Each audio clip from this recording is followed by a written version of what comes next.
It's Robert. I'm not calling this the semis. You fucking prick. You cunt. Oh, you nearly made me waste some beautiful Tullamore Dew. Oh.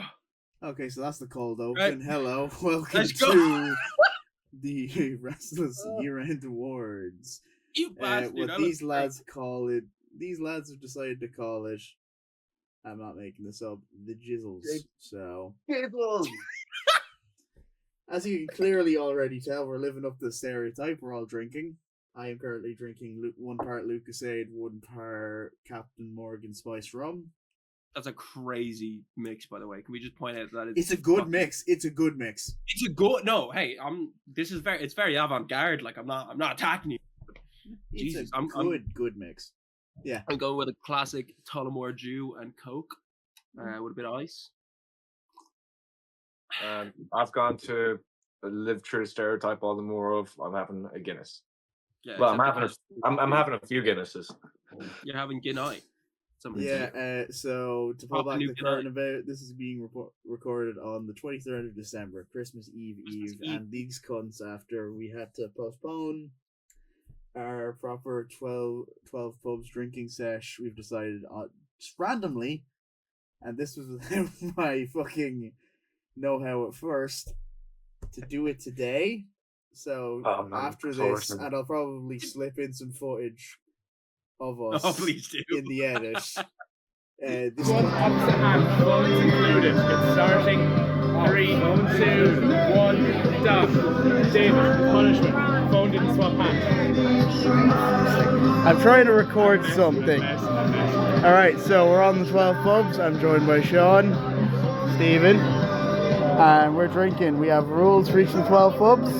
This rule, we use the opposite hand. It's lodge, boys.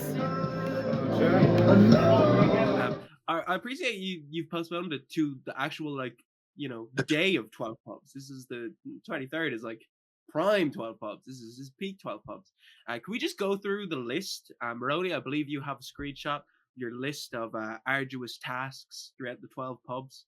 Right. Yeah, we're going to be posting this up on. I think we should probably go through them and see how they progressively get more and more fucking insane. You can see me, yeah. Yeah, we can see you. Unfortunately, we can see. So, all right. So, I'm not looking forward to this. Keep in mind, this kind of just got spawned on us, the brainchild of Anne Marie, to which, honestly, I'm not 100% sure she's going. She's just like, guys, we should drink today. And then Stephen was like, I haven't vomited. I'm down. And then he starts fucking making a list of rules, and fucking here we are. So the first rule was to use your opposite hand. So in this instance, fucking I drink when we left. I do this regularly anyway. Yeah, I'm ambidextrous. It doesn't bother me. Fancy fucking fancy. There is a good bit, as much as this bit is a comedy, that's actually going to help you a lot in your training. But the second pub is to try a new drink in the pub. So I don't know what I'm having yet, but I'm sure it'll be fun. Pub 3 will be just lie. Yeah. Just lie. Yeah. Don't lie. You can't cheat the rules. It's Jesus, 12 pubs. Lie, cheat, steal. No, it's 12 pubs. It's the whole tradition. But the third pub will be a bit dry. There's no talking. Pub 4 will be shot with a stranger, to which I feel like I'll do quite easily. I'm not too sure about the rest of them. They're awkward bollockses. But we'll get through it regardless. Pub 5 is quite tame. You use a funny accent. Pub 6, I tried to dispute. I don't think it's my dispute's been heard. But it's going to be our shoelaces tied together. Fucking ridiculous. Yeah. Pub 7, no hands. I don't know how we're going to do that, but we'll get through it. It's not the worst. Pub 8, it's the buddy system pub. Whatever the fuck that means. You drink when your buddy drinks. Oh, okay. Lovely. Right. Kerwin, you're going to be my buddy. You're getting fucked. Absolutely fucked. I am aware of this. Yeah. Pub 9, will be the feed me pub. I assume that's just someone else holds your drink and fucking pours it down Yeah. for you. Pub 10, going back to the old ages when Jeff was around. No phones. Hey, whoa, hold on a second. I actually don't like that remark. I've realised it was an insult, and I'm hurt and offended. You You're the only resemble one that on this call remark. that's born in the 1900s. I wasn't born in the 1900s. I'm born in 2000. You fuck. January. Anyway. Yeah, fuck January. You piece of shit. Yeah. You're. God damn. It doesn't matter what you think. You just about missed out on the best time. It doesn't matter. Pub 11. Lava can't.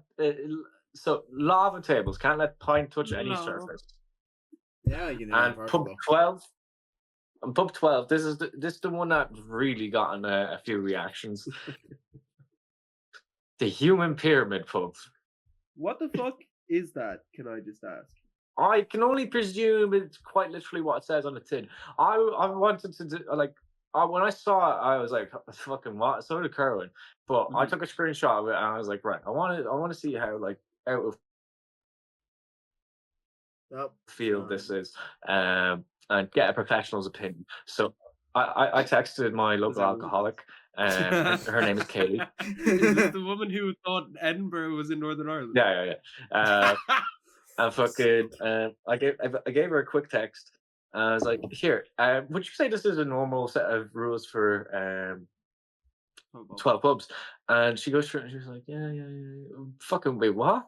I was like, which one's caught your attention of the way what? And she goes, what's that last one? And I was like, oh, what it says on the tin. She goes, I'm going to light a candle for you. Yeah, like 11 pubs in, you're going to try and balance on each. Look, pyramid. because I'm one of the larger lads, at least in terms of body mass, so I would be at the bottom You're of the base. pyramid. Yeah, You're myself base, in myself and the main lad will probably be basing for everyone else. Yeah, Maroni, you'll be at the top because you're a skinny fuck. There's a possibility, yeah. Fucking, it was funny because I was texting Andrew and I was like, are you going to be up for this? And he goes, yeah, I might be up for a couple. I don't know if I'm going to do the full 12 pubs, but like, I'll do 4 happily. We're not going crazy tonight. And I was like, okay, that it doesn't bother me because Andrew's that type of guy anyways. Like, you know, you're not going to convince him to do the 12 pubs no matter what. He'll dip halfway through the night, even if he says he's going to do the 12 pubs. And then fucking, he texts me like 2 minutes after Steven sends that list in. He goes, I am not sticking around for the 12 pubs under any circumstances. You can fuck off. Understandable from Andrew. I respect that for having some what's it called? What do they call it? He's the most respectable out of a lot of us. Is that what they call it? I can't remember. There we go. He's got his master's degree. He works with cripples. Fucking, he's a good man. Starting this off strong, folks. Okay. He's a biomedical engineer. He makes like robotic prosthetics, etc. for people. Yeah. Yeah, but like you can't just say work with cripples. What? Am I wrong? I mean, you're politically slightly incorrect. Yes. I believe. It's not. No, it's fucking just describing his line of work. Scribble. Yeah, on his master's it says works with cripples, MA. You fuck. Don't get me to do a CV, but fucking, it's not a bad thing by any way, shape, or form. Okay. It is a wonder that you've gotten a job at all, let alone multiple. Okay. Okay. I think we've gone on long enough about the 12 pubs, and we have a lot. I think we should go on longer. Make it 24. Oh, I just want to know that I am scared for later. Yes. Because I agreed to drinking for one idea, which was this, and then woke up to, we're doing 12 pubs, and it's, I don't feel like I'm as young as I used to be, nor that I can pull it off anywhere near as slickly as I could. Fucking, you're 24, mate. You'll be fine. Yeah. Not like you're 30. Calm down. It's been a rough run since I've started drinking again. Don't worry. We'll point out because Sean, what are we going to be playing throughout the award ceremony and in between the nominations? So we've got a little game of Never Have I Ever. We'll take turns on playing the game. If you're not familiar with the game, we all come up with a Never Have I Ever, and if you've done said thing, you drink. Now, I'm hoping I can sneak my way to a victory or be the least polluted by the end of this because I know both men quite well, True. and they're True. relatively new to each other. Boys, fucking, it's been nearly a year since we've started this lovely little group chat for the Royal Rumble. Started at the Royal Fucking- Rumble, yeah. That's crazy, is it? Oh, we got to do something special for the Royal Rumble. Oh wait, I it's in know. fucking February. You bastards! You fucking The bastards! local Rumble is also in February because of that. Yeah, fuck you as well, OTT. You bastards! How dare you bow down to the Fed? You fucking. Yeah. I was talking to one of mine and Jeff's mutual friends. I'm fucking. You don't have to name these people, just for context. You don't have to name them. Yeah. For context, was Liana. I'm fucking. I can't remember how it came up, but like fucking. I was like, oh yeah, me, Jeff, and Kerwin. I assume we're going to be meeting up at some point because Kerwin mentioned he got his Christmas presents. And she goes, "What's that?" I was like, "Oh, it's from the wrestling group chat." And she goes, "That's still going on." I was like, yeah, she was in that. It's like, I haven't been in that in like a year. I was like, oh yeah, oh, and we miss you every day. I do miss her analysis of weekly shows, to be honest. Yeah. Very, very, very in depth. Yeah, I'm gonna Bad cut boy this, Brad has I'm gonna been in the cut this fucking group out. chat longer. I ordered your presents. They have not arrived yet. They won't arrive till after Christmas. That really Wow, pissed me you're, off. you're such a piece of shit for getting us presents and them not arriving on time, which is totally not in your control, David. Fuck you. Sincerely, yours. My mother's and sister's presents didn't arrive on time, so it looks like I just got everyone alcohol for Christmas. Oh, that's a wicked one. At least if the father or the brother didn't arrive, it'd be grand, but the mother and the sister, oh, I mean, that is that is bad Christmas etiquette. Yeah. But like it's bad because like I got my brother the Guinness with the Nitro Surge, and like I got him the little top as well, and like, yeah, and he was quite happy with that. I got my dad a very nice bottle of whiskey. I got my granddad Redbreast 12. Oh, Redbreast 12 is a fucking king of whiskies. It's It a is. gorgeous whiskey. I got my granddad a bottle of vodka because he's simple, man. He only wants a big bottle of Smirnoff for Christmas. That's what he wants every Christmas. I respect And it. Right. I got my nan a bottle of wine. So Same, it just same. looks like I can't get past the fucking liquor store for anyone's kids. Well, I mean, considering the 2024 you've had, it's pretty on par, I respect it. But we'll get into that in the games. Yeah, okay. So I think to just tie it back, before we get into the awards itself, we're just gonna first go Jizzles. over yes, the year in review from at least our experience of watching wrestling this year. So do you want me to go first, or do either of you have anything to say about the year as a whole? Oh no, please nominate yourself. Go ahead. Go on, sir. You created this. All right. You are the master of this group. So. All right, I will. I think this year is definitely an improvement on last year. Just like in terms of the overall quality of product, not just the in-ring stuff, but like the TV across the board seems to be more consistent, with some exceptions. But yeah, because like at the end of 2023, I was not jazzed for any of like the mainstream companies. I'm talking WWE, AEW, New Japan. Ironically, TNA was the only one that seemed to have any upward momentum. But as we're going to discuss later on, this did not last. That was their big pop for the decade. So yeah, all downhill from here, baby. Yeah. So I was just like, obviously we watched wrestling, and then this motherfucker really decided, we should be, we should come down for the Royal Rumble. I was enjoying television and so leading up to it. So I was like, yeah, I will.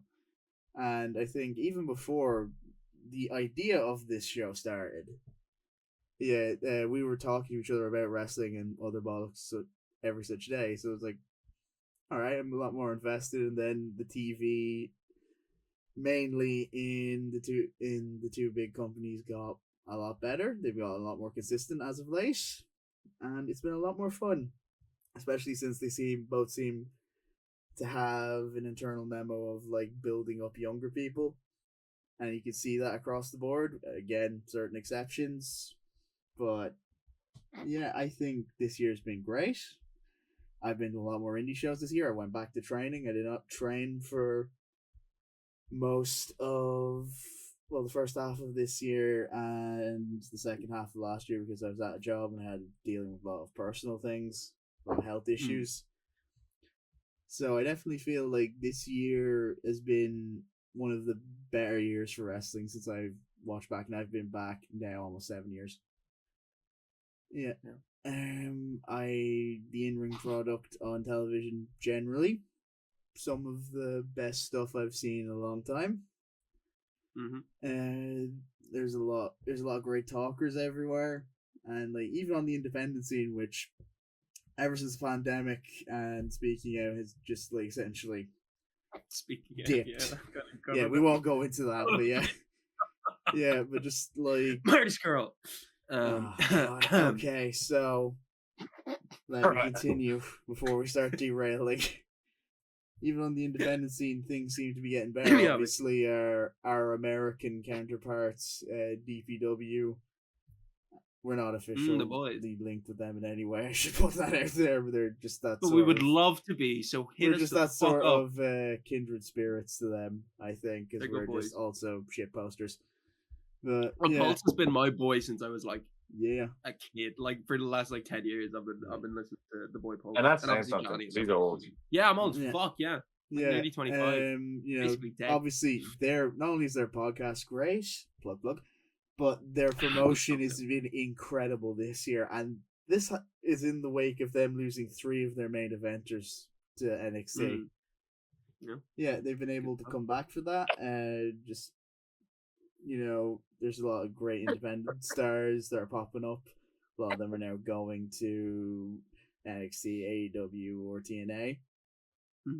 Even New Japan, and like because this is incredible because like they lost a lot of their main stars like very early on in this year, and it looked like this isn't gonna go well. And there was a good stretch where nothing felt great about it, but I think since like the G1 on, it's been on an upswing. Cool. Like my cock. Yeah, so I think across the board, to make a long story short, everywhere sort of increased in quality this year, and it's been very fun to watch. Would you like to say anything?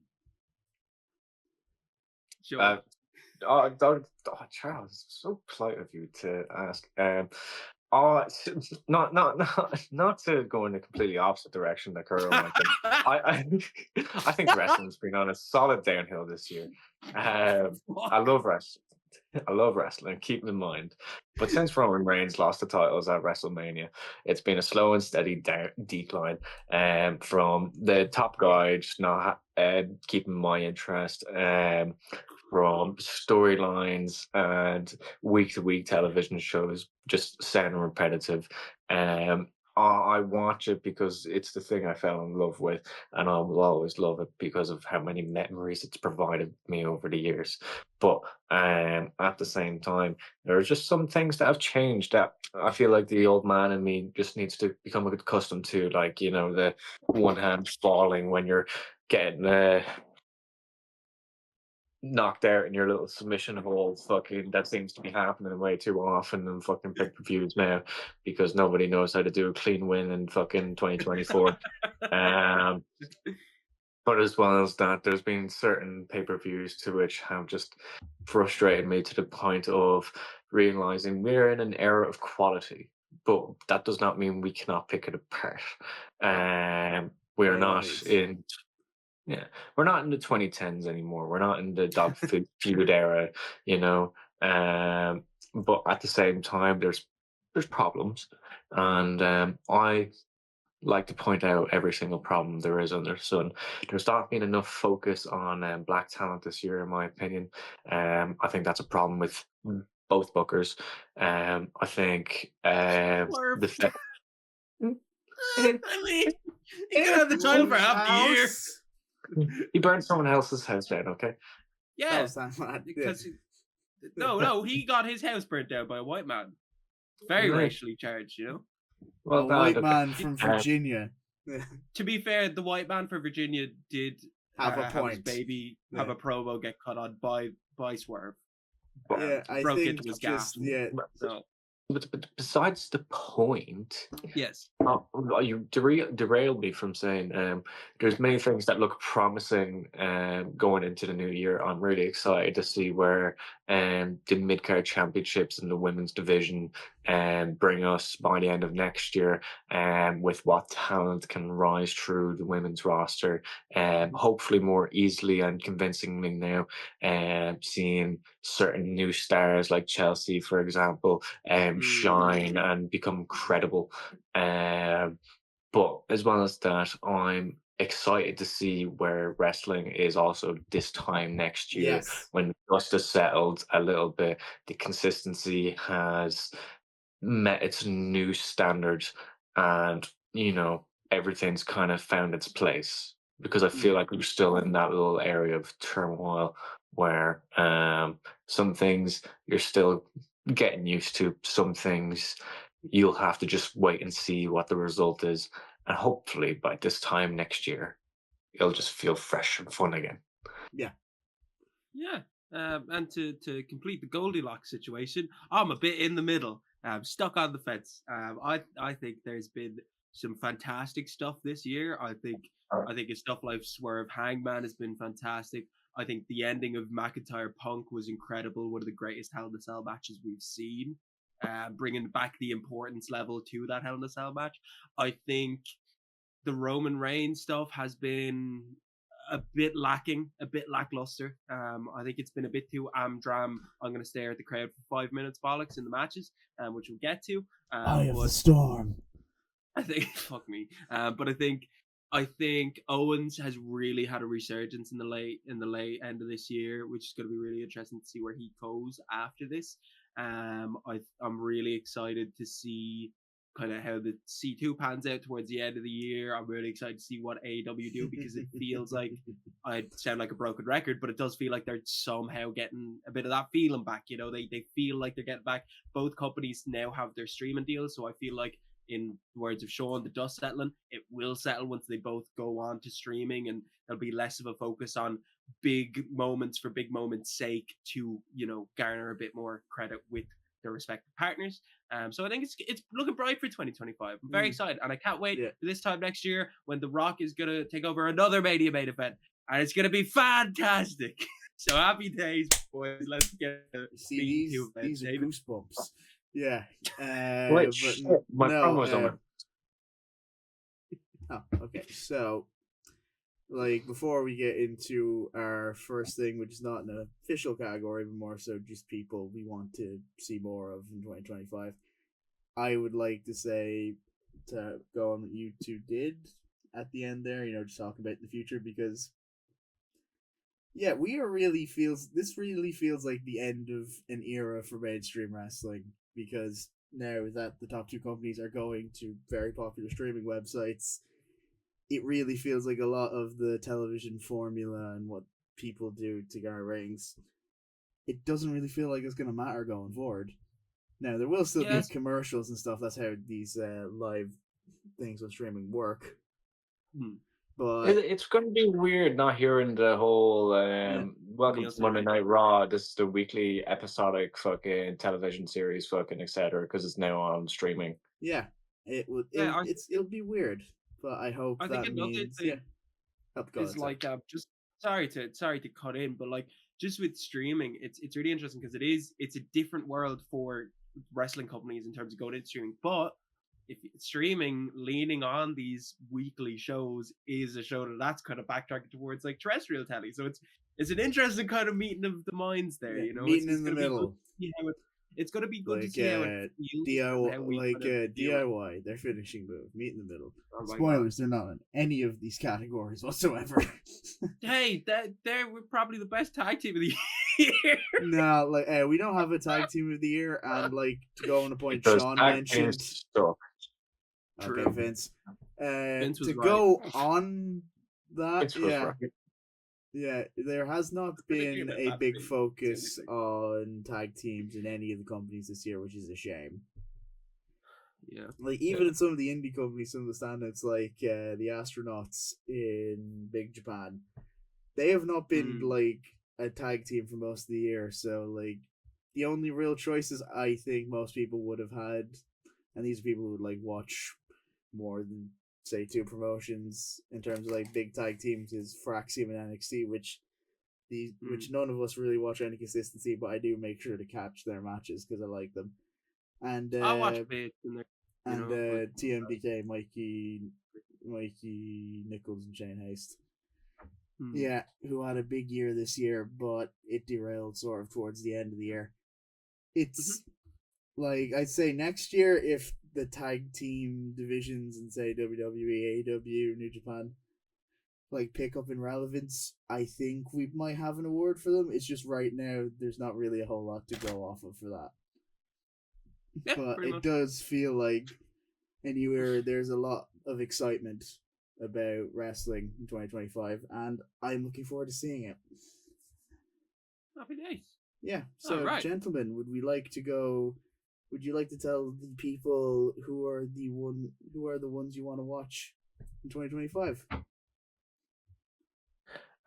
Should we organize like an order in which we do this, or are we You just can do going this to in take any turns cutting order. off? You can do this in any order. Just don't go on for too long. Just like list names of people that you want to see or you think are gonna have a big year.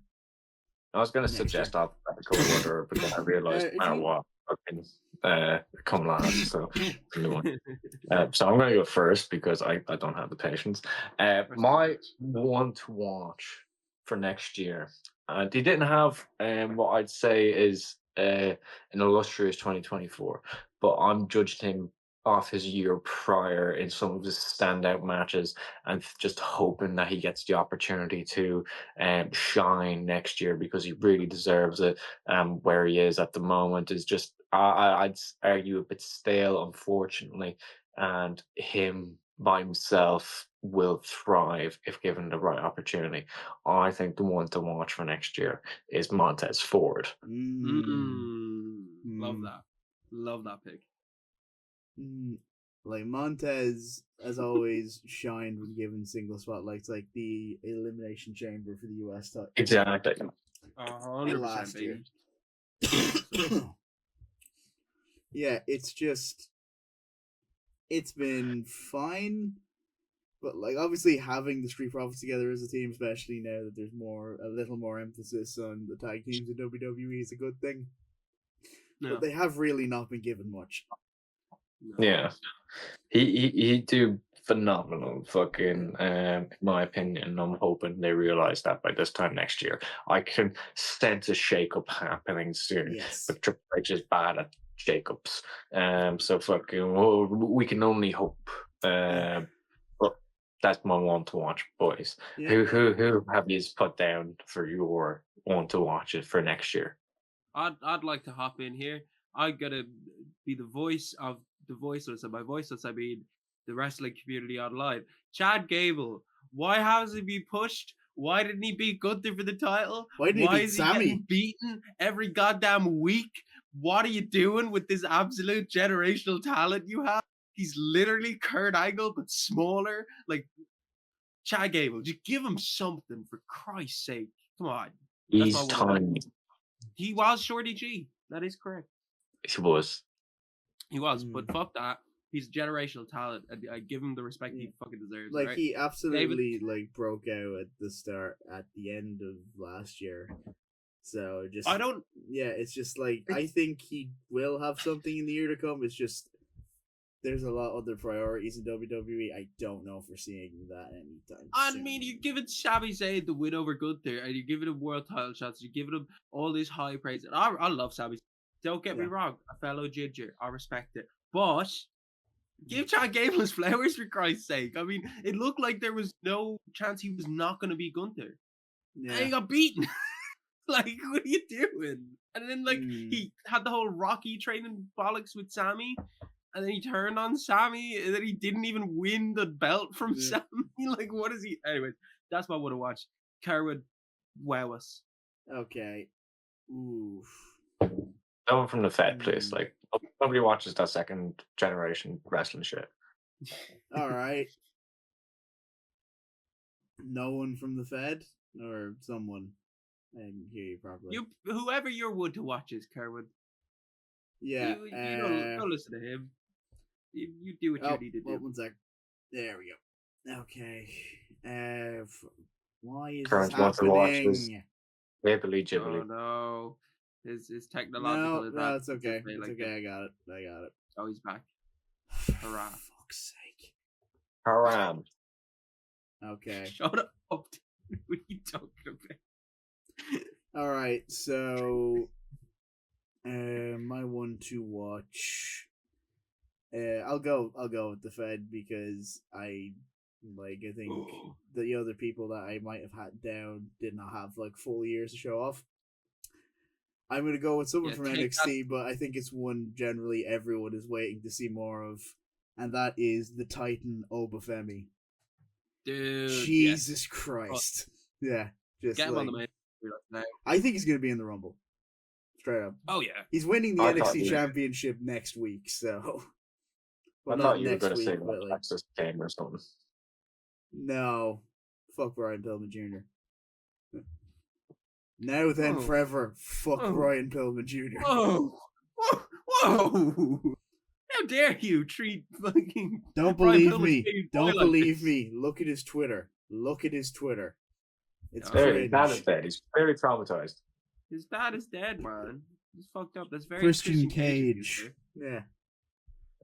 Well, Oh. Carl, when your dad dies, I'll make sure to make fun of him during our wrestling promos. God, though. And on that note, I'm gonna refill. Okay. Yeah. So he had the NXT North American Championship run, the longest North American Championship run in history.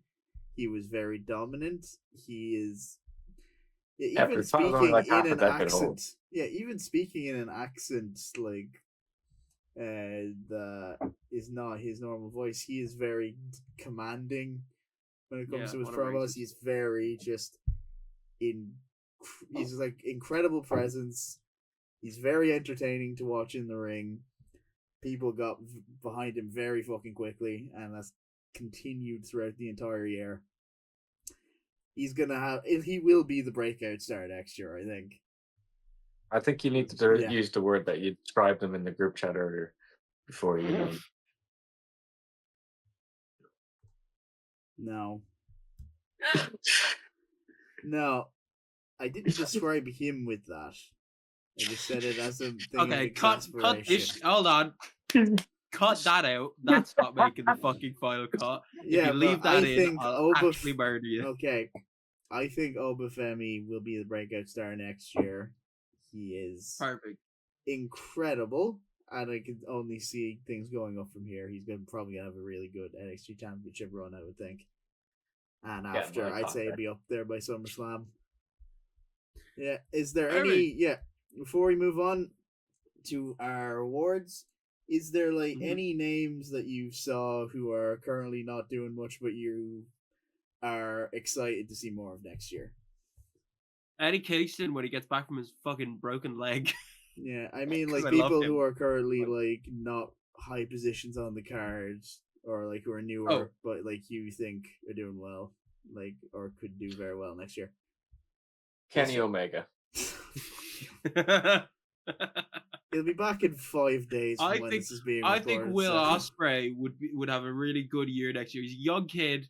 I know a lot of people don't appreciate him that much. I think he could be the Yeah. future of wrestling. I'm So, what I was going to try and use the segment for was to talk about some of the people on my local scene that I think are going to have a big year next year.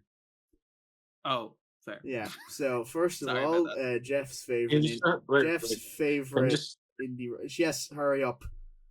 For the love of God, stop. I was just gonna say, can you just use this moment to like cut a promo on all of them and say their shit, and they're not gonna make it as wrestlers.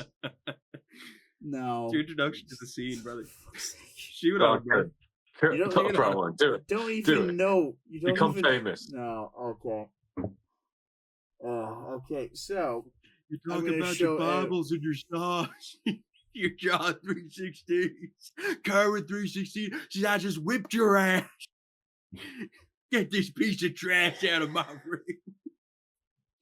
Okay, so the first person from the local scene I want to shout out is someone Jeff and I have shown quite a bit of love to. when Hold he on. stopped dying. Yeah. Sorry. Oh, I'm just no. getting really, really emotional. The Okay, Austin voice continue. killed him. All right, so the first Remember the person. autistic fat man can go Oh. 1-on-1 against the fucking WWE Championship with none. I fucking did just that. In my mind, I truly am the WWE champion, and ain't nobody can tell me different. Not you nor anybody. That sounded like a mix between Kerry Von Erich and Kermit the Frog. I always end up on Kermit somehow. Kermit's good, dude. Okay, He caused so 9/11. I feel like he's got a good 2025 out of him. the first person I want to talk about is someone Jeff and I have shown a lot of love. It's the Sam.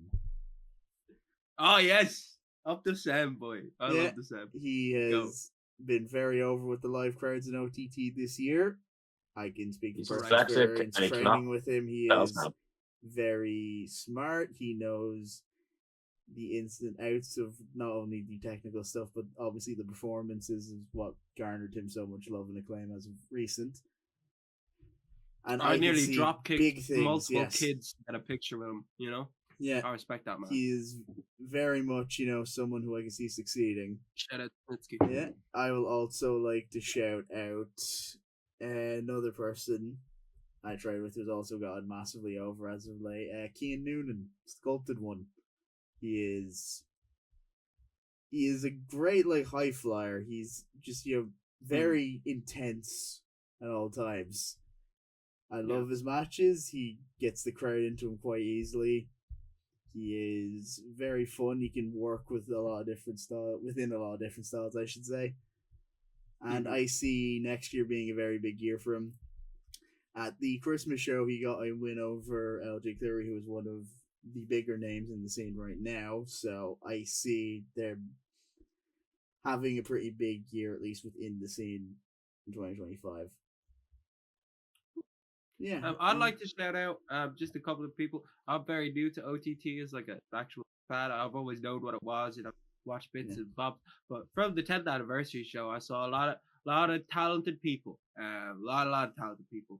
I think the boy Jay is fantastic. He had like a Extreme Rules match with Sammy, and it was fantastic stuff. Like great work, great babyface selling, and I feel like I haven't seen him as a heel, but I feel like good potential to be a little shit heel as well. Yes. He's very good. Obviously the Sam, as David mentioned, big fan of the boy, the Sam. I think I'm blanking on him now. The tag team that the Sam and Crowley were against. BDE. BDE are fucking stick ass. And Big Bad Daddy Nicky, yeah. Love BDE. They're incredible. But yeah, that's my shout out for PT stuff. Yeah. No one doesn't watch, so there's no point jumping to him. I will also just share a few names from who are currently outside the big two companies, but I think are. Yes, I'll get to you. I will get to you in a second. Oh, that's good. It's good stuff, Sean. So, the names, I won't harp on too long about many of them. Violence is Forever, great tag team, especially in Deadlock. Love those guys. Oh, yeah. Sick. Alec Price, who is a guy on the East Coast independent scene, he has done a lot this year. I know he's a favorite of one of my online friends, Jenny. I would also like to shout out some of the NXT talent, namely Sol Ruka. I was not a believer in her for a very long time, but she's got me. One? She's the one who does the fucking backflip car. Oh yeah, yeah, that's fun. Yeah, that's good. That's a good move. Yeah, I would also like. Yeah, and the last person I'm going to shout out here is New Japan's Ryohei Oiwa, who is incredible. Like he did an excursion in Pro Wrestling Noah this year, got very over there. He's brought back a very intense style as a result, and I just love seeing him, especially when he works with some of the other TMDK lads, especially Zack Sabre Jr. So I think, I'm excited to see what he does next year. He's currently in a TV title match, but due to developments, I don't think he's going to win. So, yeah. Now, do we want to go positive or negative first? All right, I would like to give a Sean. little shout out to David Kerwin as my one to watch in 2025 because he's an incredibly fat bastard and it takes a lot of talent for him to actually get in the fucking wrestling ring. You Fuck stupid, pig, ignorant cunt. All right, Sean. Do you have anyone you want to shout out? For 2025, yeah, I fucking do. Do it. Do it. Me. I'm gonna kick your ass in the fucking ring in 2025. Fucking watch. He's I'll shooting see you for this time next year on this fucking show when your ass is in my fucking hand. Oh my Okay. That was good. Okay. That was So, strong. all right. Do you have an actual? I feel like we should kick- Do you have an actual answer before? I feel like Me. I feel like Okay. we should Me. kick off with a never have I ever get into the Yes. awards. Okay. Oh, Fucking Sean, woman, I'm nearly finished lay it my on drink. us. Lay it on us, brother. So are we doing 5 fingers? Now we just do one in between each. No, round, yeah, I just do reckon. the one. Just do the one. I mean, we don't need to Alright. tell all our stories on this fucking pod. God, I hope we never do. I've got way too many. Yeah. All right. So So this is gonna be a censored moment. I can almost guarantee. But it's okay. Just Oh, no, I'm worried now. look. But we made a deal. We made a deal with Kerwin. Fucking, we would record as long as he'd be able to get this out by what, Stephen's Day or yeah. Yeah, Yeah. we agreed Stephen's Day. So when So- I'm out drinking in Carrick, I can see this. I'll put this on. yeah, when I'm out with my family, I can see this. We thought we'd make this easy for you. Right. Hold on, 2 seconds, 2 seconds. All right. I will. All right. So recording's back on. Lovely.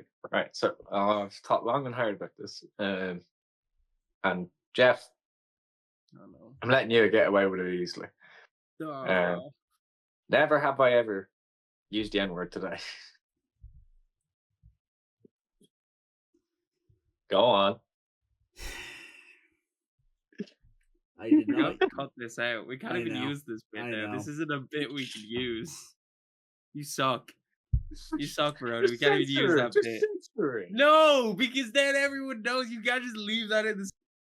Yeah, you bit. can. If you don't include any of the sentence, then fucking it's fine. No, Yeah. we can't use it. Okay. Why? We can move on. We'll do negative awards because I have the list here. Fucking toe rag, mate. Oh, he is. He absolutely is. All right. So just let me go up We can- here. We're gonna call. We might call. Yeah, we're gonna call the negative awards for sure. We're gonna call them the Fozzies, just because I think there's a certain I think it should person be who Jizzles and is. Bizzles, personally. All right, the Bizzles, but there is going to be a certain Bizzles, wrestler baby. who probably show up in a fair few of these. So, I've only given them the respect if showed up Yeah. in one. piece of shit. so I'm just going to go with one that I think. I'm wondering which award to start with first. Okay, I'll go with the worst match of the year to start us off our first award. Because I think we might have similar answers here. All right, so who would like to go first? Me, I would like to go first. Uh, Yeah, okay. I think my pick can be summed up in a number: 17. Yeah, 17 super kicks for this Oh, no, match. Did we actually just pick the same? It could match? also be summed Yeah. up in the fact that one of the competitors' daughters was on their phone throughout the match and was yelled at during the match to get off the phone and watch her dad beat her uncle's ass. all right. So Jimmy should we? versus Yeah, Jay Uso, baby, the bloodline implosion. What a piece of shit! yeah. So What this, a I think, fucking piece of shit. I think we've all picked the same answer. So yeah, the worst match of the year: Jay versus Jamie from WrestleMania 40 Night 1. I Night did 2, have Monet yeah. versus Baker at first, but then I remembered Jay No, versus Jimmy. no, happened you didn't here. bury this hard enough. Mm. I have a second honorable mention because I Okay, did bro. pick this. I did pick this match, but my honorable mention is Okada versus Danielson on the 5-year anniversary of Dynamite. Fair. yeah. For expectation's sake, fair. It's the worst match they've had. Yeah, but I would also just like to point out it has the funniest fucking sort of stipulation of all time. because it's technically for both the AEW World and Continental Championships, but the stipulation is the Continental Championship is only on the line for the first 20 But- minutes. Bro, But it made the guys, match so bad. But Like, he was just- guys, it's a classic 80s wrestling trope. It was from the territory days. You've turned into a Northsider there for a second, but yeah. Now I've turned into your What Culture Pro Wrestling General Manager, Adam Pacitti. I've got a And then the scrotum that I'll cultaholic drag Kevin across your Prince. nose if you don't stop.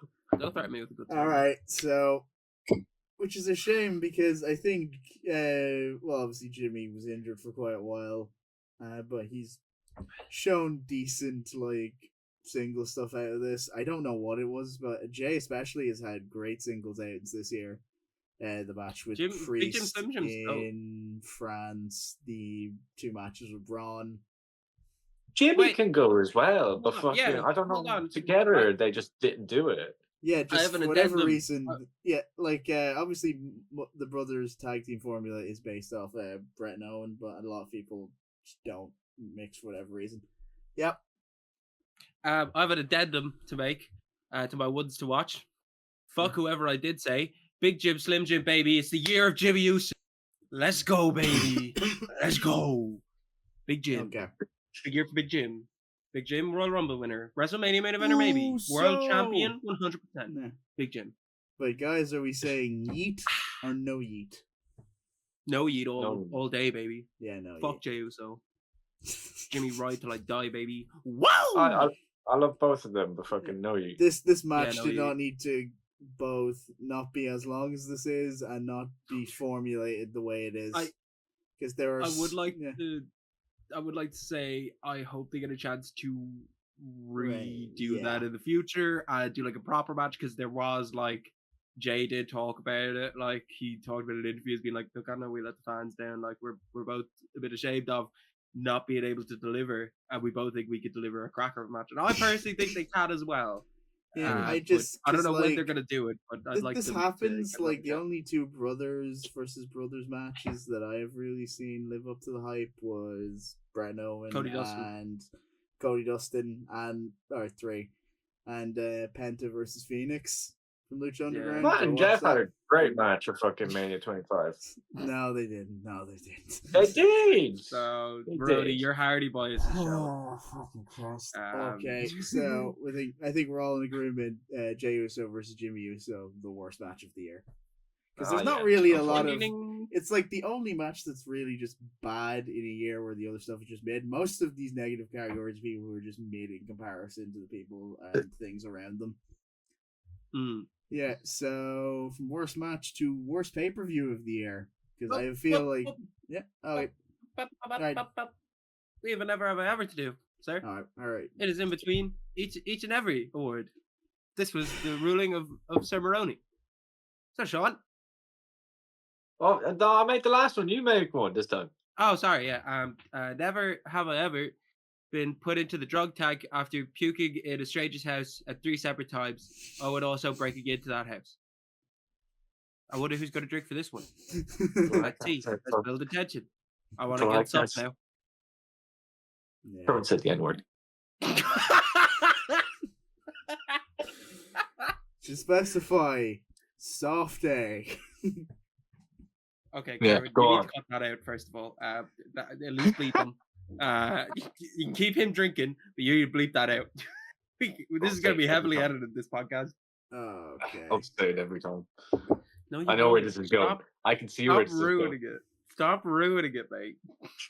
Okay, so from worst match to worst pay per view of the year, I feel like we might have different answers here. Jeff, would you like to go first? Oh, where's pay per view? Yes, I would. Ironically, probably WWE's best match of the year was on their worst pay per view of the year. Bad Blood was fucking ass. Yeah, That pay per view sucked. That pay per view had one good match and it started with it and then it fell off. it Like, did. hard, like- it really did. Yeah.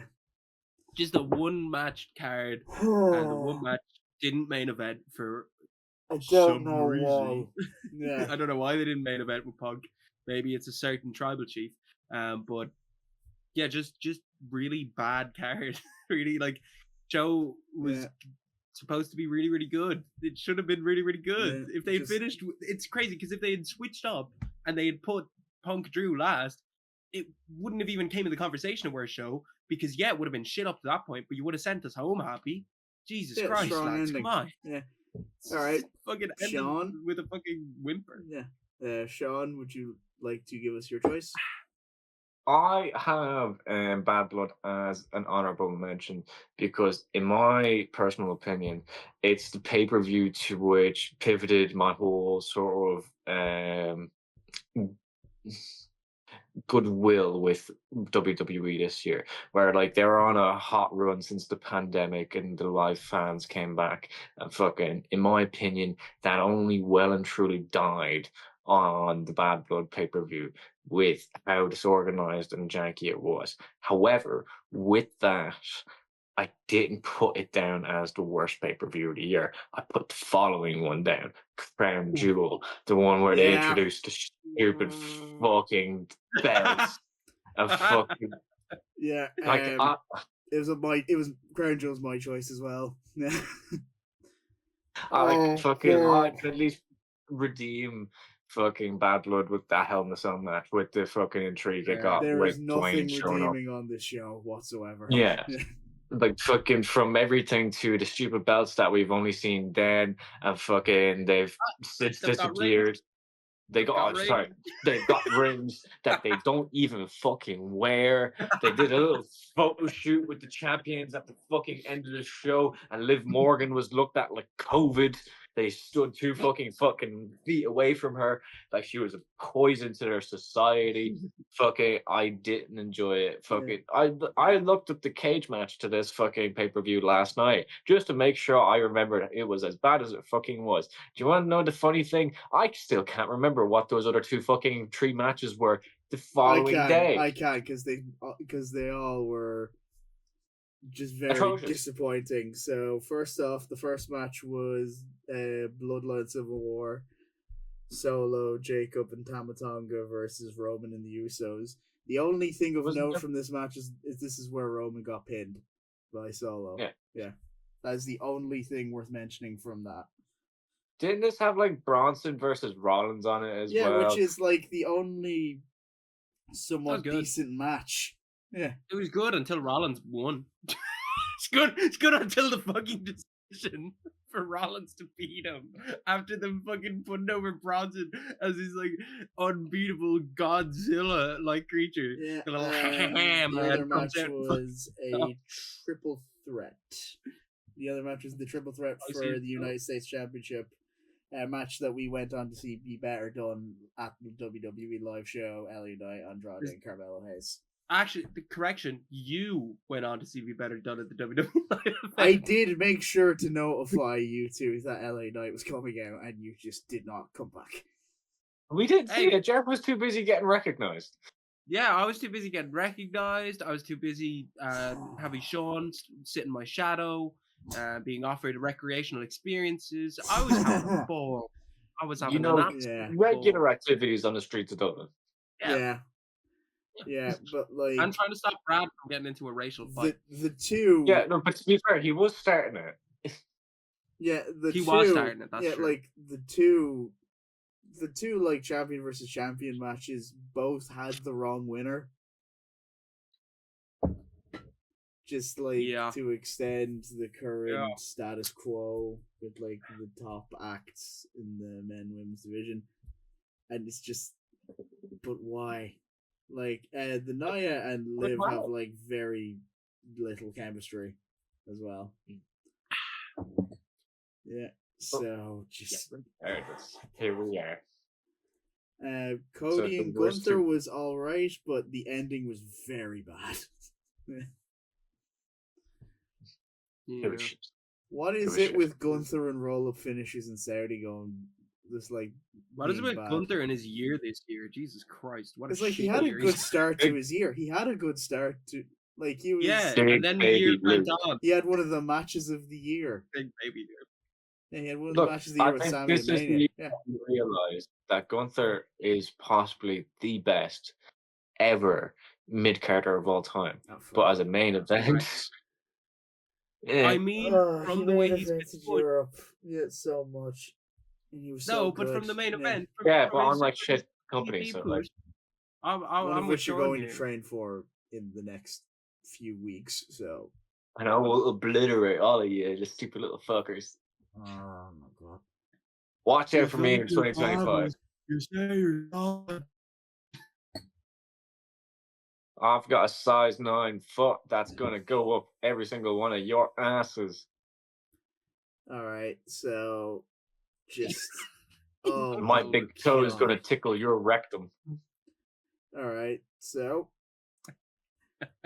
Jeff has chosen Bad Blood. Myself and Sean have both chose Crown Jewel. All right, Look, never have I you've got ever. I so many imagine it's more my fucking turn. words. Yes, sir. Yes. Yes, sir. I'll go Yes, with a more sir. general question, just because Oh, fuck. I wanted to see if I can get you both. Piece of shit. Because as I can verify this, and why I'm not going to be caught by this. Never have I ever been blackout drunk. Never been blackout. Who hasn't? I've been blackout drunk in the past couple of weeks. Who hasn't? What a fun time that is. It's great. Yeah. No, I've Your come plausible to a liability. weird I've come to a weird realization, like the older I get, like as I play drinking games with people. Yeah. Where like a question would come up and be like, "Never have I ever been blackout drunk," and I'll with confidence every time drink, and fucking everyone kind of looks at me and be like, "Really?" It's like, Wait, who do they? hasn't? And they'll be like, "I've never been blackout drunk." I was like, "I've been blackout drunk more than like 5 times this year alone." Fucking, they're like, "Never been blackout drunk." It's like you're not living.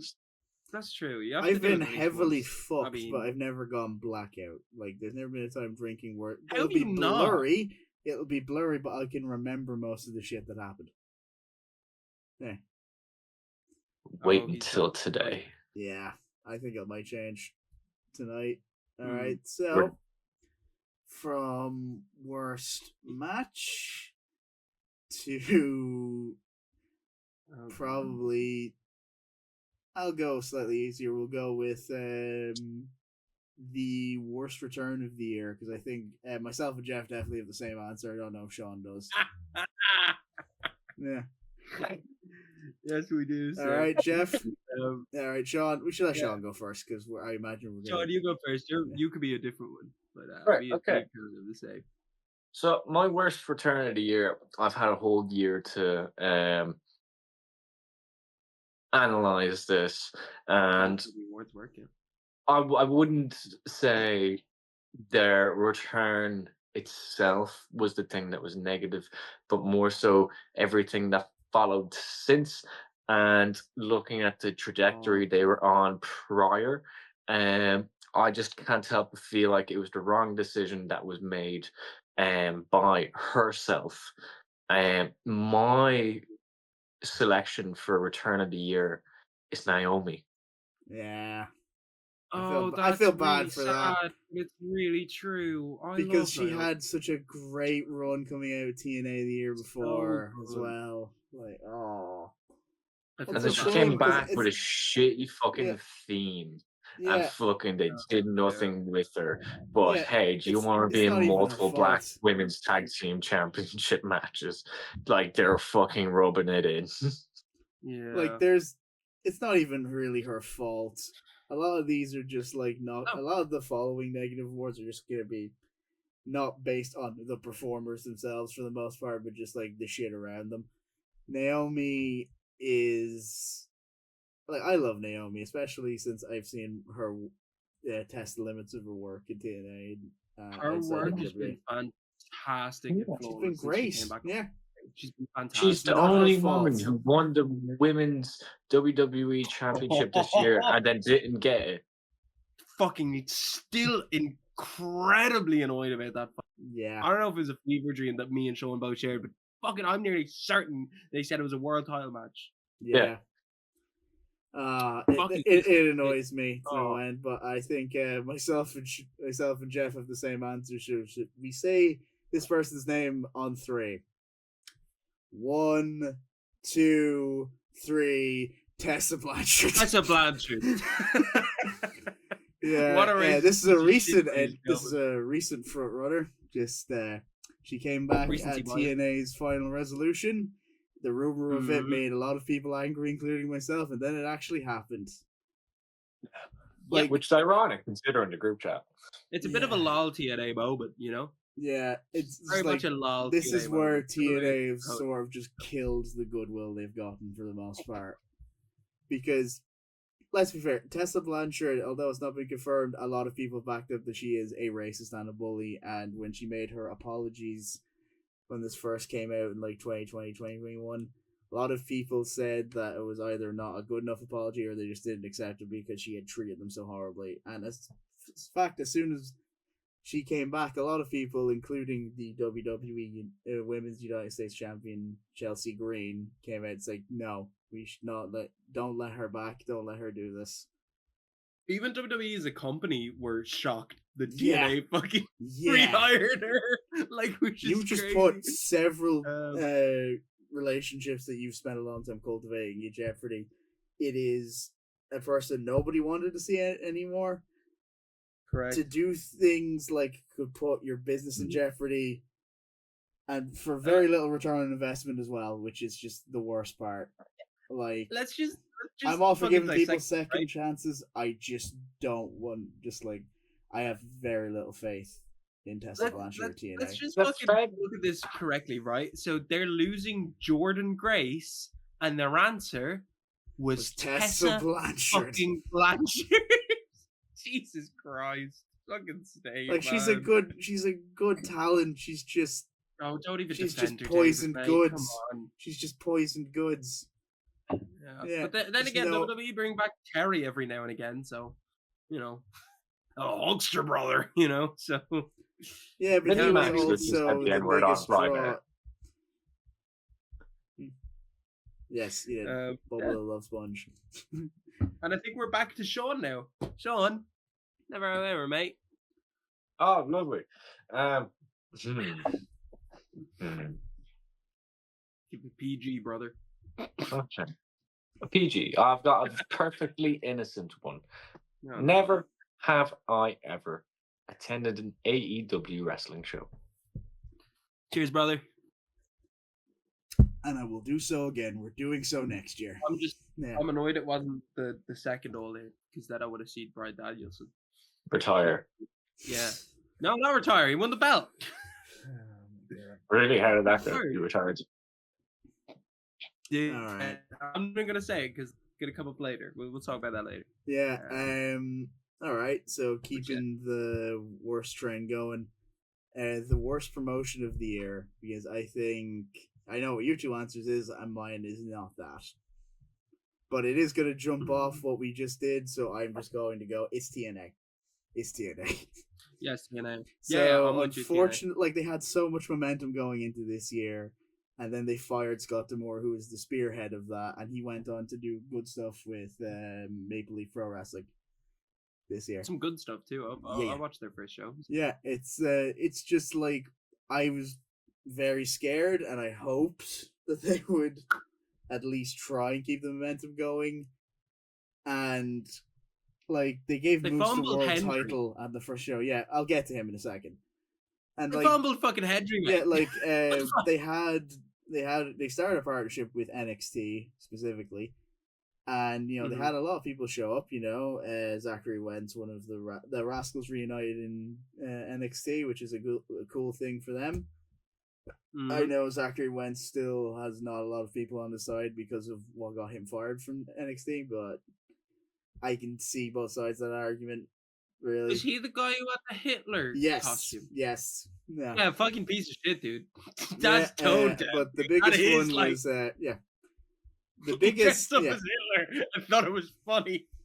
the biggest star they had this year was completely independent Ugh. and completely independent of TNA's efforts themselves. Became very popular. That was Joe Hendry. He obviously started. Soon to be Eurovision The, superstar. yeah. Hendry. Who is he made a push for the physical release of his theme song, I Believe in Joe Hendry. Yeah, and it went massively viral. It was the number one in several countries. It got a lot of streams, a lot of downloads, a lot of views, and TNA for some reason did not build off its momentum, but NXT did. The most viewed wrestling clip all year. This includes like The Undertaker and John Cena coming back at WrestleMania. Is Joe Hendry showing up on NXT for a meaningless battle royale? Correct. Yeah. So he main evented an NXT show, which I checked out. It was a good enough match. And for whatever reason, and I imagine it's because he's very good, obviously going to go to WWE when his contract expires. But even then, they had a chance to crown him. They did not do it twice. Yeah. The first time was to further a Josh Alexander heel turn that nobody wanted. Because everybody loves Josh Alexander, those who watch TNA anyway. And the second time they did it for a JBL partnership with Nick Nemeth that no one wanted. Yeah. And like, cool for JBL, but also you're just shooting yourself in the foot here. Or at least keep that positive momentum going. Yeah, and like just the feeling is very much down because a lot of their people are leaving. Jordan Grace, Joe Hendry, Josh Alexander's leaving, Trent Seven, Speedball, and Kushida just left. Yeah, it's not a promotion with a lot of positives. The TV does not give me hope. They just had a show main evented by Top Dollar, and all respect for him, he's gotten much better than he was in NXT, but you should not be main eventing pay-per-views. Yeah.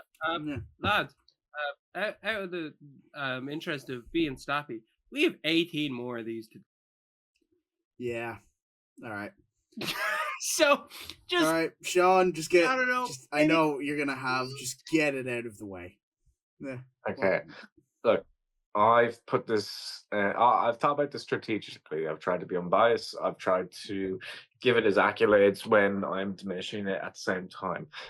Look, without a doubt, it's been the second largest wrestling promotion in the world for so many years.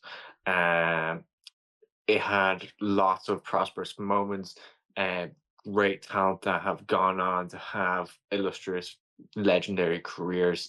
But when it comes to the new streaming deals that are kicking into effect in 2025, it officially kills this company stone cold dead. And honestly, I'm so upset about it. But I suppose its time had to come, and that is WCW. Officially, their library is not going to be making it over to Netflix. The docuseries, the behind the scenes, it's so upsetting to watch. There's so much history there that officially will not be able to be streamed coming into 2025. So, and this is why we should remember to keep physical media alive. It's the only company, bar the Federation, to which I'd even consider watching any of the wrestling they put on. And now I don't even have that option for when I like to renegade anymore. It's heartbreaking. Yeah, it is. It's really tough. All right, Jeff. No more Starcade, man. No, I know. No more Hog Wild, baby. No more 3 Stages of Hell. No more goddamn RoboCop, baby. No more David Arquette as world champion. No more Dangerous Alliance. God, what a sad day for wrestling, really. Yeah. All right. I'd like to have a minute's silence for WCW, everybody. It's just... Okay, that's enough. So anyways, moving on. Moving on. Jeff, what is your pick for worst promotion of the year? Oh, worst promotion. Oh, I already said it. TNA. Yeah, Okay, TNA sucks ass. All right, so I think you've covered it all. Yeah, in the interest of speed. Yeah, worst promotion to...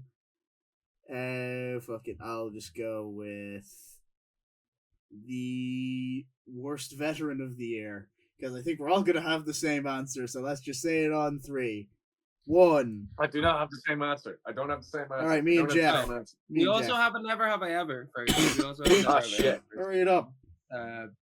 Never have I ever been chased down by a taxi man. Come on, Sean. There you go, buddy.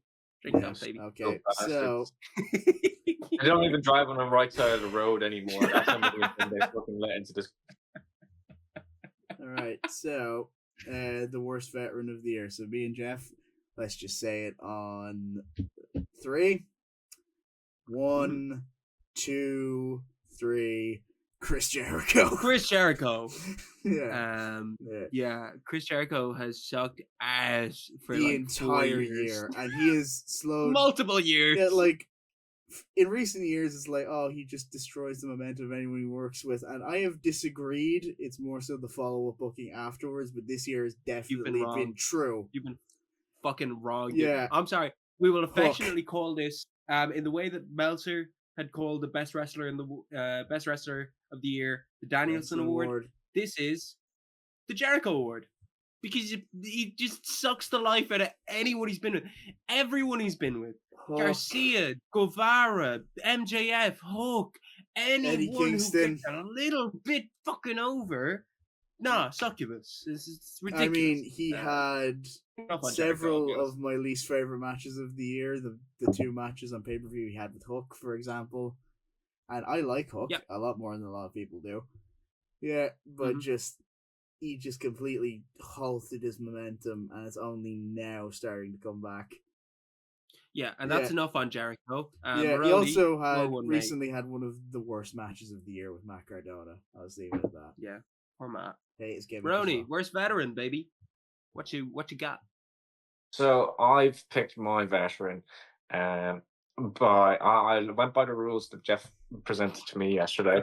As long as they had debuted or wrestled before WrestleMania 30, they are considered a veteran. 10 years as a veteran. I can live by that notion. And with that, it's like 35, but yeah. I would like to preface that, like, traditionally, I absolutely adore this wrestler. Not for their in-ring work, but for their promo work specifically. But in the past year, I feel like they've done nothing but piggyback off of people who had any sort of momentum and did nothing to add to it. Anything that they're part of currently in the latter half of the year has been dead, and I've genuinely parts of TV that I don't care to remember or catch up on the highlights. The worst veteran of the year that I've picked is The Miz. Yeah. Oh, yeah. I don't know. Like, I feel like it's tough. picked up recently, like but some it's of the not for Miz. him specifically. It's for Karrion Kross being funny. Yeah, Like, That's true. yeah, awesome he was truth. part of. Yeah, he was part of the Awesome Truth, which was carried single-handedly by R-Truth. Fucking, he was then left alone for a short bit when R-Truth was put on the shelf, given a little break, and I could not name you a single fucking segment that he had to which I thought was interesting, that I thought was appealing, that I thought I could rewatch again. And then for the latter half of the most part of this year, he turned on R-Truth. Cool, that could have been an interesting storyline if done right in the appropriate amount of time, because Triple H likes to drag these things out. But no, they decided to not focus on this at all. They wanted to get Karrion Kross and AOP involved in it, and then it somehow, without resolving itself with R-Truth, moved on to the White Six, and they ended up just completely demolishing the White Six to it makes no sense to me. That's been the Miz 2024, and you could look at one thing as an accomplishment. I do not think so. If you've mishandled a situation, it's not an accomplishment, it's not a win. It doesn't matter how you can view it from yourself personally or selfishly. I think the worst veteran of this year was the Miz. Okay. From Fair. that to what I like to call the most disappointing moment of the year, I think we all might have different answers. Okay, never have I ever, Jeff. Never have I ever, David, sir. Oh, me? Wait, No, it's your what? turn, David. Oh, Yeah. me? Okay.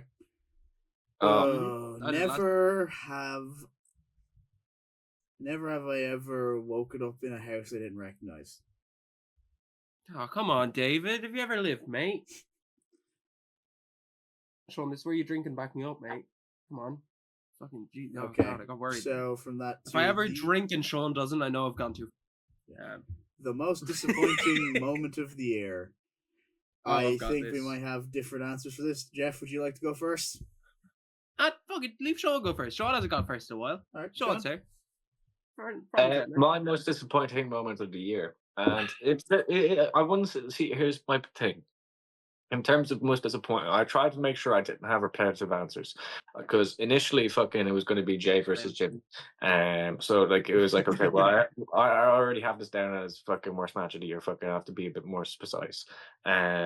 So I put down the return of AJ Styles, the most recent one. Yeah. Fucking. Just True it's self-explanatory. It's unfortunate. I don't hold it against him in any way, shape, or form, and it's worrying to me. In look, I don't fucking like. I thought initially it was a story, and I thought that was a bit bullshit. But he seems legitimately injured.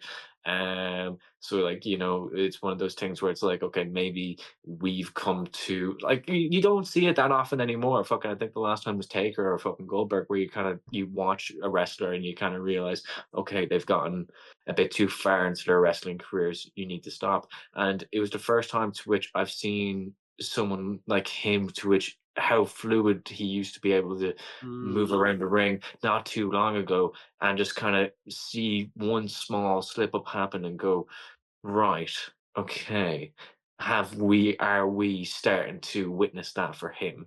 It was unfortunate. Yeah, I'm pretty sure, like on the podcast review, because this is one of the things that after we had actually started, we were all kind of like, oh yeah, well that was storyline, and we were kind of laughing and joking about it. And then he got legitimately injured. We found out that it was legitimate, and we were like, oh, we're bastards, aren't we? We just laughed at a man coming back to do his final year in his retirement year, and then fucked his ankle. you know, really sad to see the GOAT that is AJ Styles have that sad day. But hopefully when he comes back, he can push through and get his retirement year done. Have his little Shawn Michaels match. Yeah. All right, Jeff. Your pick for most disappointing moment of the year. Fizzling out of the Death Rider story. A story that started off at 100 with one of the most shocking, and we'll get to that moment later, moments with Bryan Danielson. I thought it could have been fantastic. It could have been a really, really great time for AEW. Could have shifted the landscape, and at the beginning it was those opening Mox promos, how serious it felt. Like even Maroney, who is normally a bit of a detractor at AEW stuff, he watched the main event and loved it and loved the presentation, how they were shown as like proper real world heels. I think it's fizzled out. I think it's a real shame, because it's the second fucking AEW takeover story to fizzle out this year. I'll get to the other one later on, but like, it's a real shame. Just really sad, because everyone involved is so talented, and the initiation of it was fantastic, and they unfortunately, as they're want to do over the last year or so, have dropped the ball, you know, and it's a shame, but it's what happened. David? All right, yeah. My most disappointing moment of the year, you'll see a theme. As much as I love this company, two companies technically, and their general output, I cannot defend this. My pick for the worst moment of the year: Chris Jericho wins the Ring of Honor World Championship on something built on the dishonor of the memory of the late great Jay Briscoe. He shot on his brother's death, and then he won. And then he won. I remember you were like, he's not going to win though, and I was like, you underestimate how much Tony loves putting his tongue up Jericho's hole, like, you know. He does. I'm sorry. I imagine he cleared this with Mark Briscoe beforehand, but of course he did. Still, it doesn't mean that it's like earned in storyline. Like, as a viewer watching, that wasn't an earned jab for him to take. Like, they didn't earn it through the build up and the like heel Jericho. He just said it because he knew he could get heat with it. And Yeah. it's just cheap. It's what people accuse MJF of the whole time. It's cheap heat. It it wasn't earned. thankfully, I think the only exception to halting the momentum this year was Mark Briscoe, because he since moved on to the C2, had a great run there, had one probably my favorite match of the tournament. Well, not the most exciting one, but my favorite match of the tournament so far, I think, is him versus Kyle Fletcher. Fair.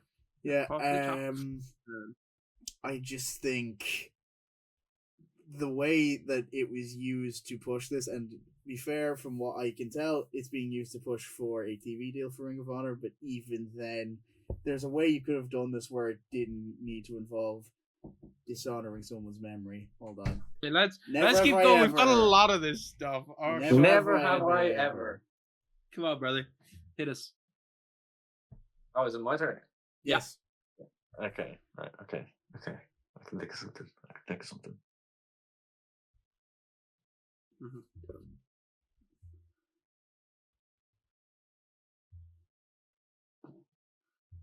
How do I word this? Oh no! I feel like this is one towards me. Am I right? Oh, fucking right.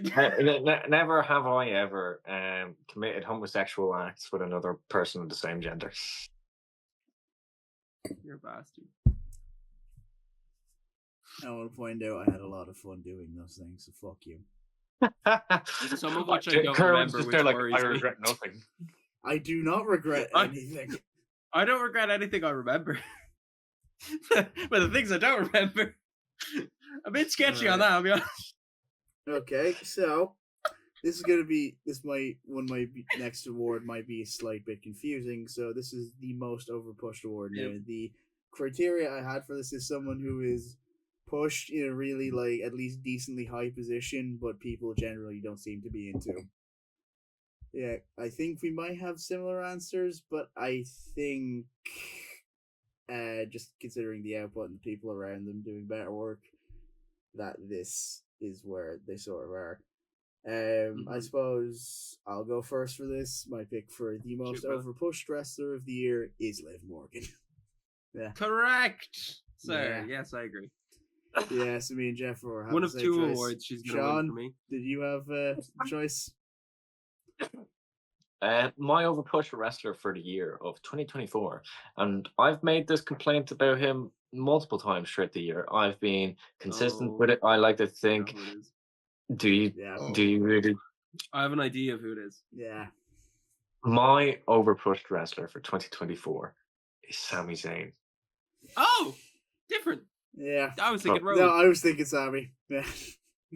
Fucking look, just from I've had this opinion of him for a while. I don't think he's main event caliber. I think he's great for an underdog story. Don't get me wrong. He seems to fit that bill perfectly. But fucking, it works great in some aspects. Like, don't get me wrong, the Gunther versus Sami Zayn storyline leading up to Mania 40 was great. But the stories that he had following with his championship run, I didn't care for. And his even rematch with Breaker, I didn't care for. His match or return with the Bloodline, I didn't care for. I predicted it. I fucking called it out minutes before it happened. I didn't care for it. I didn't care for War Games. I don't care for the little spot he did with Rollins. I don't enjoy his promos. They all fit the same fucking formula. And I just think he's an overused copy paste. Oh, this can fit into any program. And I'm just kind of sick of it. It doesn't need a program. A program does not need Sami Zayn for it to get to a certain level or to catch a certain bit of your audience's eye. All right, Jeff. I think my pick was Liv Morgan. I don't think I need to play that. But just riffing off the Sami Zayn pick, I think Zayn is unfortunately similar to Gable in a way, but at different eras of his career in that Ziggler role at the minute, where he's so good, but he's just being overused in all these different areas, and it's like, oh, we'll just add a bit of Sami Zayn to pop up a certain segment on your card, and that's where he's getting overpushed, and that's where he's maybe getting overexposed. Whereas, like, you know, certain storylines are good with them. Like, I think when they come to the Owen Zayn storyline, I assume at Mania, that'll be Underdog worth it. story. That'll be fantastic because they're like forever feuders, you know. Yeah. But like, I completely understand. I think the Bloodline stuff way too rushed. I don't think they Yeah. earned the stuff they needed. The beauty of the Bloodline before was that long storytelling that was subtle and it was beautiful and it was weeks and weeks of like going through these traumatic experiences and working through them. Whereas like the Bloodline reunion was, yeah, I know it was a piece of shit. I'm Roman Reigns, I was a piece of shit, but I need you. And everyone was like, yeah, okay. And they never worked through their stuff, like ever, you know. And that was unfortunate. And that's a bit of Sami Zayn. I think Zayn beating Gunther, although it was a good storyline, I think it should have been Chad Gable. I don't think it should have been Sami Zayn. I think Zayn as an IC champion, like, he's a great mid-carder, but you know, the Breaker stuff, whatever. Yeah, he put over Breaker, great, but they haven't even made mention of that since Breaker won the belt from. So who cares? You know, like a little bit that way. So I agree. I'm with Sean 100%. Yeah. One sec. Good argument, sir. Well done, sir. Thank you. I try my best. I won't explain this, but for the entire, I won't explain much of this anyway. For the entire duration of this channel's existence, we have derided Liv Morgan's championship run. The entire duration, because she had a very good start. Building off her legitimately accidentally injuring Rhea Ripley. You know, she probably should have won the belt in the Battle Royale, but I can see why they did Becky. She beat Becky, which is a great moment. And she started off strong, and it had, ever since like SummerSlam, it has been the same story, and the belt is not relevant to it at all. It's been all about Dom Mysterio hyping up the Judgment Day. But he is gorgeous. Yeah, which is a faction and a group of wrestlers who have lost all steam at this point. I would. Yeah. Rhea Ripley, like, just, this feud has gone on far longer than it needs to. They have not separated past the point where we think they would have. They're still doing it. This feud means nothing. This belt means absolutely nothing, because we know nothing's going to change for the foreseeable future. It's just for something that should very clearly win a jizzle. It just does not get my cock hard the way it used to. That's true. Moving on, I think we should just jump right into, since we just did overpushed, I think we should go most overrated, because simply, I have the same answer. It's Liv Morgan. I think she's been overrated by the company, and I'm done. But we also have a never have ever, I think. I don't know. We do have a never ever. Who's going? Jeff, I think. That was my turn? Yeah. Oh. It is. I'll go for a sip of wood. Never have a shot where I eat. And by that I mean, got off with someone I've worked with. Brody, thoughts? No.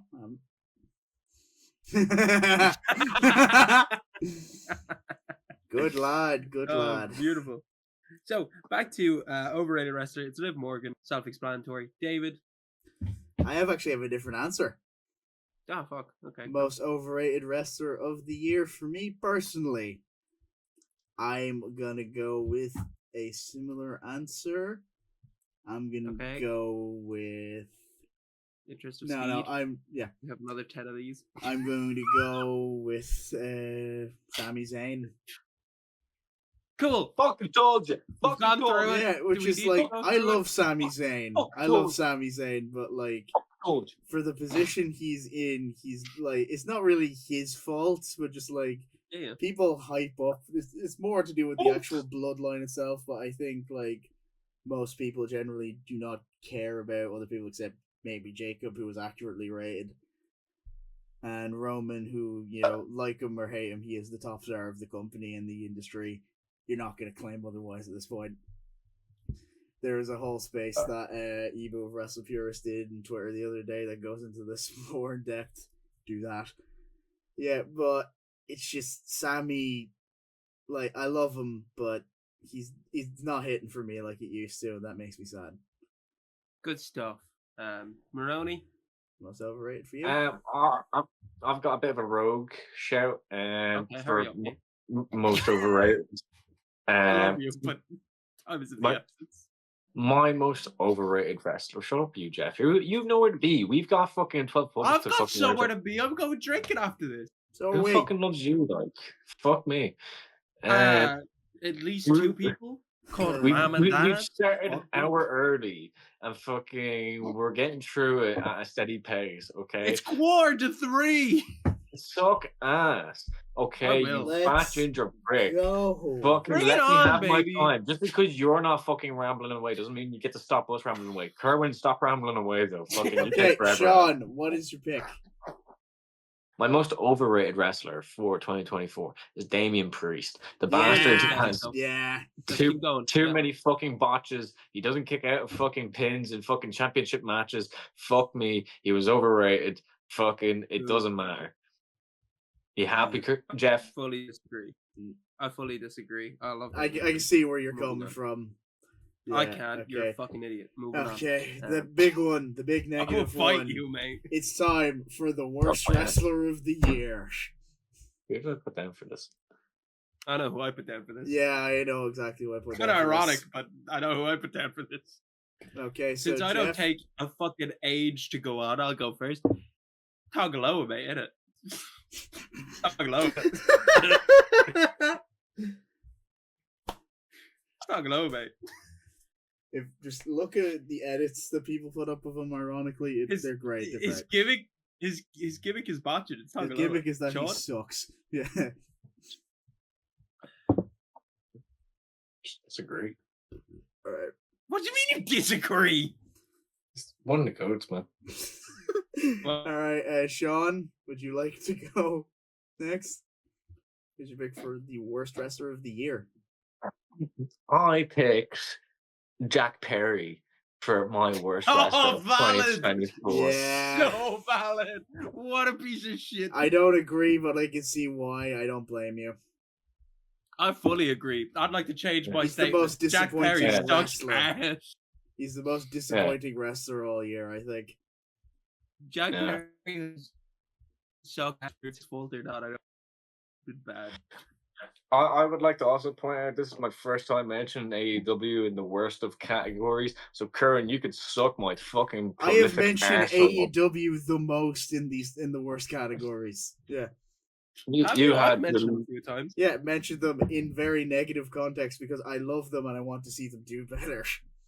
I love I WWE think to you an extent. expected me to just shit on them more, but no. Yeah, I was. I was fair. I was I cruel. was. I was appropriate.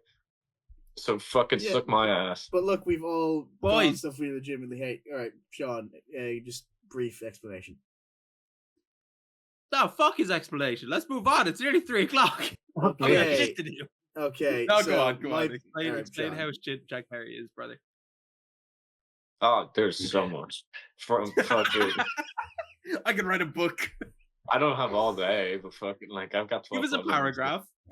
A paragraph. I'll give you a Yeah, go on synopsis. from your book. Yeah, go on. Fucking- Give us a blurb. Jack Perry is nothing without CM Punk. True.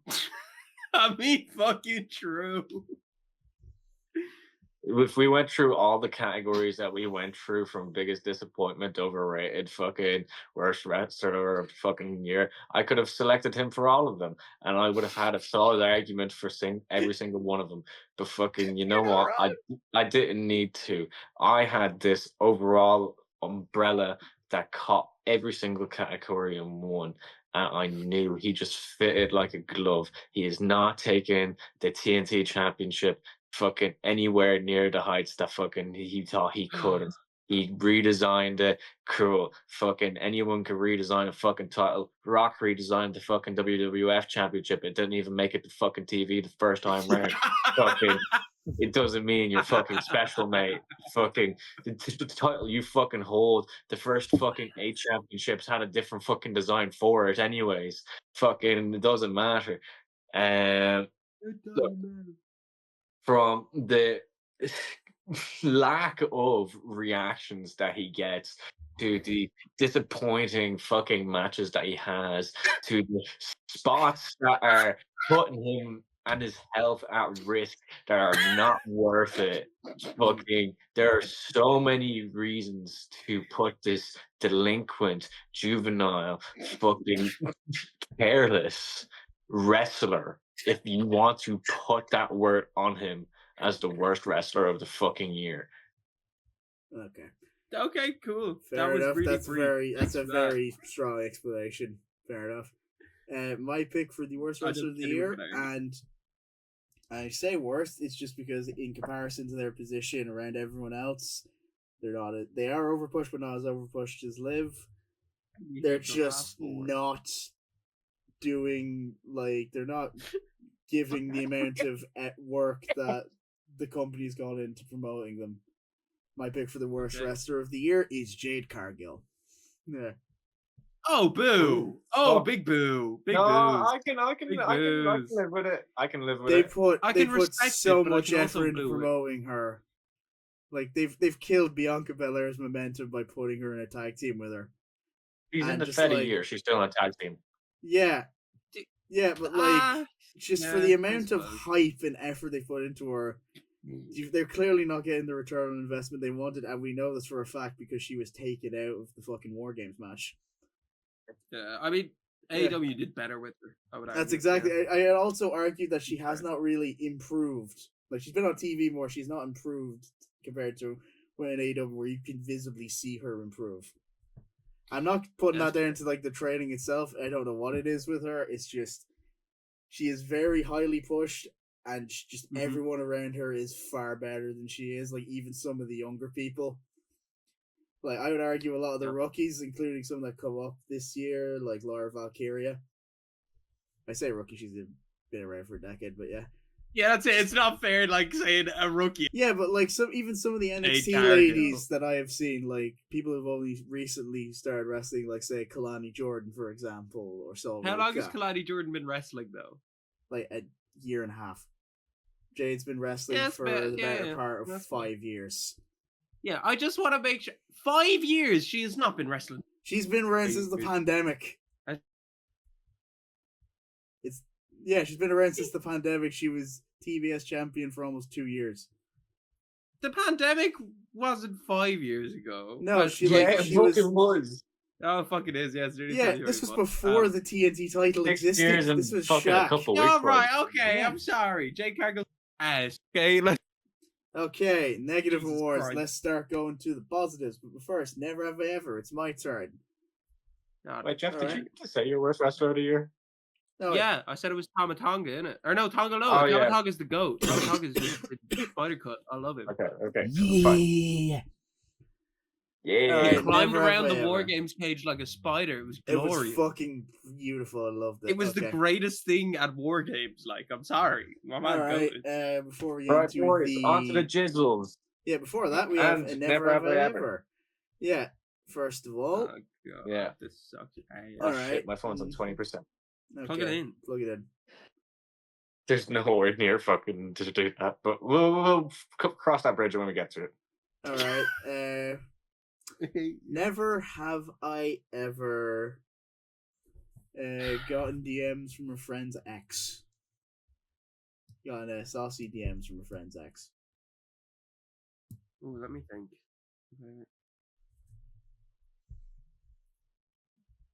I don't think so, actually. I'm a good boy. I knew he'd. Yeah. I'm a good boy. I don't fuck with my friends' exes. Sean May. Yeah. I don't. I've what's called a moral code. Yeah. I didn't do anything.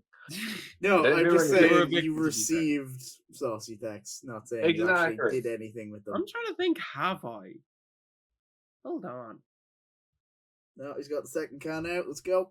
Oh wait, technically, This because I is- did this go my out with third. my friend's ex. No, Okay, yeah. okay. You drink. All right. Yeah, I so the first positive awards, the first jizzle, Okay. the first spurt. I suppose we'll go in a similar direction. Let's go with. You say first spurt. All right. Yeah. Hold on. 1 sec. Leave my teddies alone. Okay. So our first jizzle will be our favorite spot of the year. Oh, Oh, yeah. yes. Because I'm pretty sure all of us will have separate answers here. So I'll let Sean go first, considering he's shown a lot of restraint and decorum. Go ahead, buddy.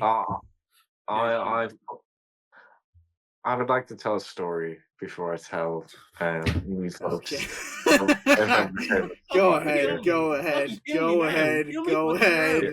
the fucking story. This isn't CBeebies, mate. Just go ahead. Go ahead, right? Sean. It was a bright summer's day in the middle of autumn. Who the fuck are you, Willie Shakespeare? Fucking just say your answer, you piece of shit. The sun was cresting over the mountains. I'll crest over you in a minute. It was a perfect day. There was so much to look forward to. Look forward to me beating your ass in a minute. It was still young and early into the year, as I was feeling optimistic. It was SummerSlam 2024. Jesus Christ. And Jetty Roll had just finished his performance to open the show. Ew. My cock was on a nice semi that day, and I just knew that I'd be crowning a jizzle. The series of matches that went on, they were of the highest caliber. Getting my cock twitching more and more as the night went on. Fuck me. Eventually, there was just a match of the highest caliber, to which it found my cock in my hand, and I knew in that moment a jizzle was coming. My spot for my favorite spot of 2024. This is good sentence structure, yeah. Good job. You fuck with. Is the reverse springboard moonsault that Logan Paul did in his match for the US Championship. You fucking did all that shit LA for that? You fucking piece of shit. Alright, it's a good spot. Okay, I think Sean. No, it's not. Don't fucking praise him for that shit. Alright, Are you Jeff, joking me? Jeff, you want to run Don't through you this? ginger. It's when Bronson Reed broke a fucking car. What are you talking about? Okay, fair enough. Very spectacular. He broke a car, Sean. He broke a car with a tsunami on a big boy. Yeah. It was sick. Mine you do is a fucking moonsault from a YouTuber. Yeah, mine is a sort of middle ground there between the two best things of wrestling: great athletic performance, and crazy bullshit. My pick for spot of the year is Darby Allin going through real glass at AEW Revolution. Cry me a river.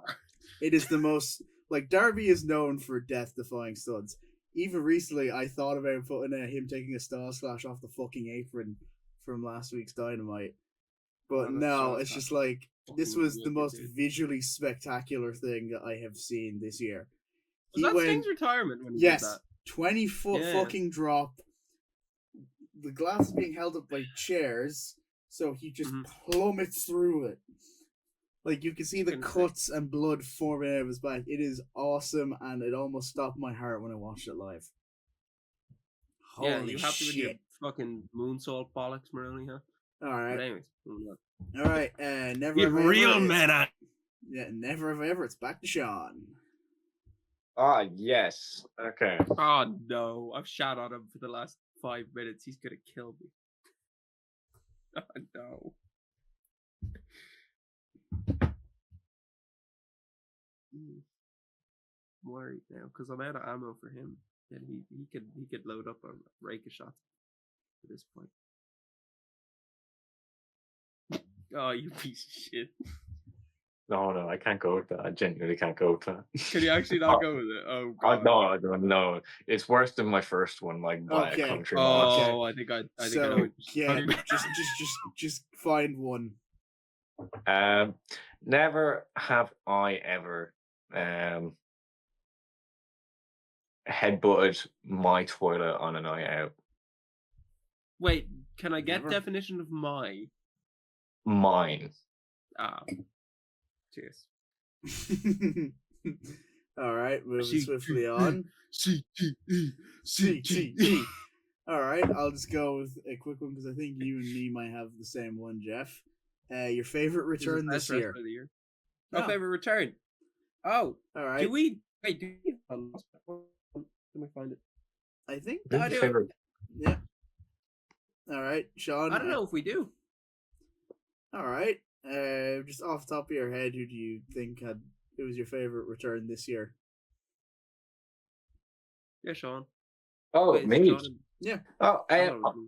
so maybe recency bias. I don't give a shit. I really enjoyed it. My favorite return of 2024. It's a dual barrel one. But I don't care. It would be the return of Paul Heyman and CM Punk on Yeah, SmackDown fair enough. Floorboards. Fair enough. I Tasty. love that. Yeah, That's tasty, baby. That was a great SmackDown. it was. Was that the Kendrick Lamar SmackDown? Yeah. Oh, it would have been, yeah. Holy shit! What a day! What a day! So, That was bit a of- great fucking. bit of background. Me and Maroni got out of work about the same time. Kendrick Lamar decided to fucking surprise drop a killer album, which me and Maroni listened to simultaneously, and then we finished. And then SmackDown was on, and Punk returned, and Heyman came back, and it was glorious. Can we What a do, day. yeah, can we do the yell at the same time? You know, the one from that album on, that brother. everyone knows. Come on, 3, brother. 2, 1. Mustard! Mustard! That Yeah. glitched out my fucking recording. Oh yeah, yeah. Okay, so Jeff, do you have an answer? Your favorite return? In the vein of being CM Punk and Paul Heyman, to a point, a little bit earlier, Roman Reigns' return. Holy Okay, fair shit! enough. What a Oh, fuck. thunderous applause! Yeah. Everyone creamed. It was incredible. It was Okay. incredible scenes. Okay. My favorite It's a- return of the year. Very It's simple, Dwayne. very pure moment. Okay. No. It is the return Bowie. of the best commentator currently going to in-ring action, the return of Nigel McGuinness at AEW. Pat All In. McAfee. Yeah. Oh, get fucked, mate! Just Fucking Pat McAfee piece of shit. listen both to the crowd when he came out, and also just my reaction live to it. You saw me just completely mark out entirely. It was just Dude, Nigel the come back only was sick, return, dude. the only return that visibly had me like screaming at my screen. It was just like hell yes. The only downfall of that was I blame Chris Bleach talking to Nigel on Insight and revealing that Nigel had been fucking wrestling for 18 months or training for 18 months. You piece of shit, Chris. Do you understand how if I'd not seen that fucking interview, I would have been so much more hyped? You fucking. All right, Anyways, this one. he's a All right, gorgeous man. I love yeah. him. All right, Um, never ever ever, Jeff. You're Oh up. shit! Hold on, let me Google one. I'm fucked. What has Maroney done? This What has this Sean is what done? this is what happens when fucking Jeff has a few drinks. He just becomes a Shut up! Fuck off! I'm trying to think of what's to no, kill you. no. Why are you Scottish now? He's ginger. Shut up, you piece of. I hate you. You're so That's bad. okay. Cosplay as fucking Sami Zayn for Halloween when it comes around next year, okay? Sami Zayn must have packed on a few pounds, and I got you, baby. Let's go. my god. Oh, what have you done? Oh, never have I Ooh. ever adopted the fucking wardrobe of a pure skagger. Drink up, Marody, you piece of shit. You goddamn grey tracksuit, terrible, weird little ear piercing, your hair long enough just to come over Oi! your eye because you thought you were mysterious. Wait. You said fucking ear piercings. You fucking hypocritical bastard. Yeah, but I had style, mate. You just look like fucking. Poser. I would like to claim this is Jeff discriminating for all the travelers completely the is. Romani community in Ireland. Jeff lives in Piltown. You can smash his windows in if you want to. I'm friends with Discriminatory all the bastard. boys around my end. I don't know what you're trying to fucking incite here, but we know Alright. those. We're good mates with That's those because boys. everyone lives in a caravan in Piltown. All right. Shut up! Just because it's true, you piece of shit. All right. Also, thanks for doxing me, you fucking asshole. Don't worry. Sorry. I'll bleep that out. No, you're good. Nobody watches this enough to fucking come to my house. What are you talking about? You think I'll post anyone my knows address. what fucking that area is in County Kilkenny. It's barely in Kilkenny. Okay. Anyways, moving on with the Um, next one because we've been on like 8 of these. Yeah, we'll go with the best talker of the year. Oh, easy. All right. Yeah. easy. All right, Jeff. I'll let you go since you just spent the last 5 minutes being humiliated. Yeah. Whoa! Oh, I humiliated him. What about me? You fucking. Shut up, Ginger. Just give us sit your answer, okay? fucking all down. Kevin Owens, clearly Kevin Owens. Good He's the choice, best talker.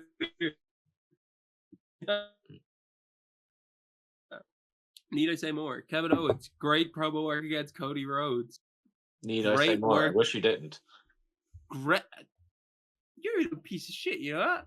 Fucking, you're being so rude to me. You're being so mean. I You don't appreciate fucking it. screamed at me to get through my fucking point for 5 fucking minutes. Yeah. Yeah, I did. I love Randy Orton. I hate you is a great promo. Oh, fantastic. Yeah. Oh, it's stuff. His stuff at the like kickoff for Netflix, Raw on Netflix was great. All his like title stuff has been fantastic since in the short time he's had the title. Whether that be legitimately or not, that's up for whoever to decide. But yeah, Owens has been generational talker for years. Yeah. I think it's a shocker to put him in that category. Oh, this is weird. All right, John. Punk. Okay, another Easily. good choice. Yeah. Like Country Mom. No, he's been great. I'm gonna take the piss. Like, I'm trying to you're annoy talking, Sean at you're this talking point. about a man who's competed in a Royal Rumble and then 3 matches throughout the entire fucking year, and he's still being one of the most watchable pieces of TV every time he fucking gets advertised. Like Possibly main eventing Mania too. Reigns. yeah, like been fucking really good. that's a certain level of talent. Like if you're going to be able to fucking drive that much interest just by fucking talking, to which honestly, not enough lads on the current roster in either company has that fucking ability anymore. They seem to just have the same fucking copy paste promo, but fucking this is what's happening on the show this week, so fucking I have to include it. Fucking Punk is fresh. And I genuinely had this very, like, it was very close. Kevin Owens was an honorable mention. Drew McIntyre has improved massively over the past year. He's been But it's, insane this year. but it's Punk. Like, it is, it's just Punk. Yeah. I'd just like to note, I just got huge deja vu from that whole rundown of Punk from you. I got like crazy deja vu. It's very strange. So, anyways, David. Yeah. So this might be a rarity on the positive awards. All 3 of us have chosen WWE guys. I'm going with Drew McIntyre. Yeah, because it's the best company on the planet. Yeah. Oh Jesus Yeah. Christ! Just like Yeah. the most insane. Yeah. Just like he is the best character going. He has the character is just I am the biggest hater going. Yeah, this Wait, was who did you the pick? year of the hater. Not just in wrestling, but in everything. Did you pick Drew? I picked That's Drew. Why Yeah. Curran's been a generational hater this year. That's true. He's Yeah. been good at it. Just from just ever since he uttered the words "I prayed for this and it happened," he has been on a generational run of promos. His fucking selfie with Jack Perry was Yes, yes. He got Cry a us a river. it from Yeah. Twitter because Punk got pissy about it. It's great. I love it. That's the hallmark of a true. He is the best talker. Every time he opens his mouth to spit hate on someone, it is beautiful. Even the one he did recently about Roman, just like the fuck are you doing this for? Why are you teaming up with him? He ruined our lives. What I love right. about this category is both Punk and Drew were my honorable mensch for it. Like I was like Kevin Owens, but I was like Drew and Punk have been like and they're all our favorites great. for the same reasons. They're just the biggest haters possible. Yeah. The only person close to them from like AEW I would put up is maybe like Eddie. Swerve's had a strong year. Swerve, Hangman. He hasn't been around. Eddie, hasn't been on telly. Yeah, I would have given it to Swerve and Hangman. I would have given it to Swerve or Hangman if they were around more after this year. But that's what I'm saying. It's like they haven't been as consistent. They've had that talent, but they haven't been as consistent. Just like I would also like to Owens. personally shout out one of my favorite line of the year, which is from the All In ticket sale press conference, where he just went to Bobby Lashley. You hurt people, I kill people. Yeah. It was cold. It was cold. Swerve's great. He's Swerve is incredible. All right, yeah. Right. So out of the way. Never have I ever. It's my turn. Okay. Sure. All right. Never. Okay, I'm going with more general answers just so I can see if I can get you both. I really need to pee, but I'm trying to hold it in till the end of the podcast, and we're so far away. I know. Just like, I can pause after this, and you can go pee. Okay. No. Christ. No. No. Fuck you, mate. If we're never pausing so I can have a fag, you can hold it fucking in. We have done that. Why don't we have done that before. We can pause. You can have a ciggy. I can pee. I can have a ciggy. And then we can come back. Yeah. Refreshed. You've been rushing us the past fucking hour and fucking going, no, we're taking enough time. Yeah, and do you know how long that's taken? I can have a cigarette, fucking. Do you know how good that rushing's gone? We've gone another hour, and we're still an hour away from the end. All right. That's how good that's been. Okay, never have I ever. Okay, hold on. Never have I ever. Never have I ever been robbed. I understand. Never have been robbed. Been robbed. I've technically been robbed, but the headphones are broken. It was really funny. Some lad who I think is in prison now. I was gonna because I thought I didn't think about it at first because I was me. technically robbed, but I got my shit back and beat up the guy who did it, so I don't think that counts. I lived in Navan for a year. What do you think? I guess Kerwin's story's more important than mine. I just got cut across like a motherfucker. Jeff, come on. All right. Yeah. So I was robbed.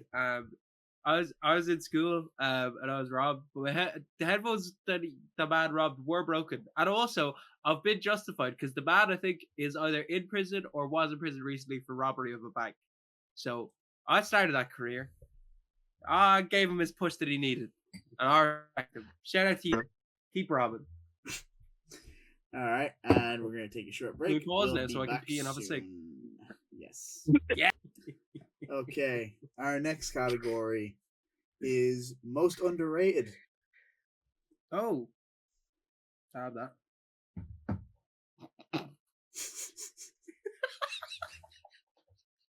It's literally just my phone is propped up by a fucking rolled up duvet at the moment. Okay. That's some high quality production values. I respect Good it. stuff right there. Right there, brother. Look, I didn't realize we had a 3-hour recording. But here we are. Yeah. We're gonna have to segment this. This is gonna have to be a 3-part. Okay. At least you don't have to record for another 3 weeks. Happy days, boys. Let's go. Woohoo! Yeah. Okay. So, Anyone anyone want to go? Anyone want to go for most underrated? All right, Jeff, you go first. Ludwig Kaiser, the boy. What a go! Good choice. I think a lot of people don't appreciate how great his work has been throughout the year. He's been very much a pawn in terms of like grand scheme things. He's not like he's won titles or tournaments or anything like that, but he's been an absolutely integral part of WWE's programming. He's been a fantastic heel in the mid card, probably the best heel in the mid card they've got at the minute. His work is always phenomenal. His matches with the other Bagger Bros, such as Sheamus, Rob Breaker, like all of that stuff has been quintessential to their product. Only three-way feuds, because WWE do a lot of them. They're very repetitive. It's the only one I want to see again and again. Yeah, like I will never be sad when I hear that Kaiser has a match on the card because I know his work's going to be impeccable. He's also not like he's not a cool heel. He's not a heel that's at risk of getting over as a face. Yeah. Bar maybe like a year or so from now when people really respect his work. Like that's the closest he'll get to being a face. But he's a staunch like classic heel, very like Triple H vibes, like early Triple H, that blue blood kind of better than everyone vibe, and his work speaks for it. It backs it up. But that's as much as I'll say because we've already gone quite long. Sean. So when I did this, I may have not gone with the same tropes as you have of like their work in 2024, but more so just underrated in terms of kind of like the who to watch in 2025, but more so I don't think it'll happen, but I'm trying to be optimistic about it. because I think this person has a lot of talent. I think you utilize them correctly, and they could be a seriously great addition to their respective roster. Um, who I think is the most underrated wrestler of 2024 is Zelina Vega. Ooh, Oh, that's a good great shout. choice. That's a Fantastic shout. great Love her work. choice. Yeah. Loved her work. Yeah. Fucking, I just think, especially with the introduction of the women's mid card titles, I hope they can utilize Zelina in a way to which shows how great she is, both on the mic, in the ring, and helps develop her career into hopefully something a bit more promising than the beard for the LWO. Yeah, no, I mean, I think Selena's been fantastic. I think she's the closest to the next Rey Mysterio, funnily enough. Out of anyone they've tried it with, even though they haven't really tried it with her, like it hasn't been as imposed or as forced. She's been really, really good. The innovative stuff, like everything from her in ring, like her in ring work, obviously, but like as well as that, her attire, her little nods to that different cultures and stuff like that has really helped her kind of be infatuated by the crowd. I think she always gets good pops. I think she's one of the most consistent members, similar to Kaiser. Her work has gone maybe unnoticed, but that doesn't mean it hasn't been great quality. Mm. All right. And Kerwin, I would not your disagree. Yeah, this might not be one Sean knows, but I know that Jeff knows who this is and thinks highly of them as well. My pick for most underrated of the year, Queen Aminata. Oh, shout! She's been fantastic. She has it's not often that I check into Ring of Honor. I check into Ring of Honor for Athena and for her. She had probably the best match in Ring of Honor all year against Athena at Death Before Dishonor. And even when she's been let on TV, like say with Mercedes Moné or Chris Statlander, she has been incredible. And she's gotten very over as well. No pop with her return though. I like it. I like it. Avenada to Swerve actually, just in her smooth transitions. Oh yeah, she's very smooth. Very good with them. So very different to Swerve, but in the same vein of those smooth transitions, those clean connections of maneuvers and stuff. It's been really, really cool. She was also, I think Athena is a shout as well. Just because no one watches her shit, but she's been killing it for the last 2 years. Yeah, her reign needs to end though.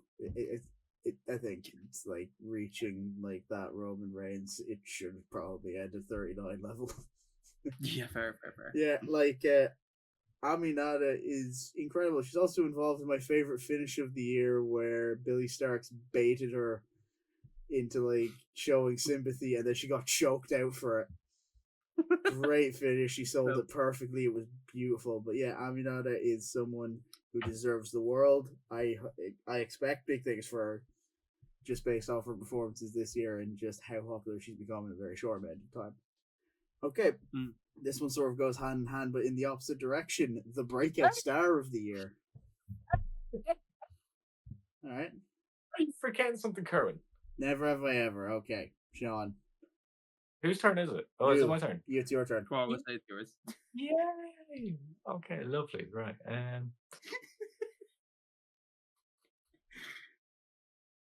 Never have I ever weighed over 12 stone. Can I get that in kgs? I'm definitely sure I'm drinking. No idea. I have no idea. Just shout out to the fatties. Yeah. Shout out to my fatties. More to love, brother. Oh yeah. We're love machines. Okay, that's definitely a way to describe yous. Oh, fuck you. All right. Okay, Welcome David, next category, brother. Yeah, hold on. Just want to make sure things aren't frozen. I didn't think we could get worse than where we were production-wise. We're killing the lads, I respect. Yeah. Okay, breakout star of the year. All right, Jeff, would you like to go first? I think I can sum this up in a certain maneuver, a certain paying of homage. I love you, Solo. Yeah, a great shout. Great shout. Has been like incredible ever since he's come on the scene. Like he's just been the absolute firecracker for the New Blood faction. only Like he's thing. been incredible. The Yeah. only not the only thing. I wouldn't say the only thing because I have really enjoyed Solo's like switch from that staunch stoic character to being more so a funny heel. Goofball. Like he's good with that kind of goofy heel stuff. Is really good. But Jacob Fatu has been fantastic. Every time he's in the ring, he's the only person you're paying attention to. Every time he's outside of the ring in a managerial role, he's the only thing you're paying attention to. I mean, the crowd have copped on with the "I love you" Solo chants are getting over. He's going to be a main eventer in the next like 2 or 3 years.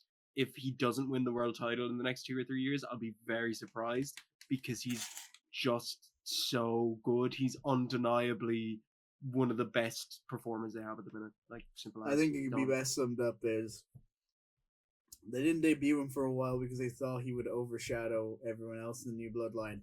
They were correct. Yeah, but I think also like on a more like positive note, I think he's pushed everyone in that New Bloodline faction to strive to be better. I mean, Solo switched up his gimmick when he came in. Tama got more zany when he came in.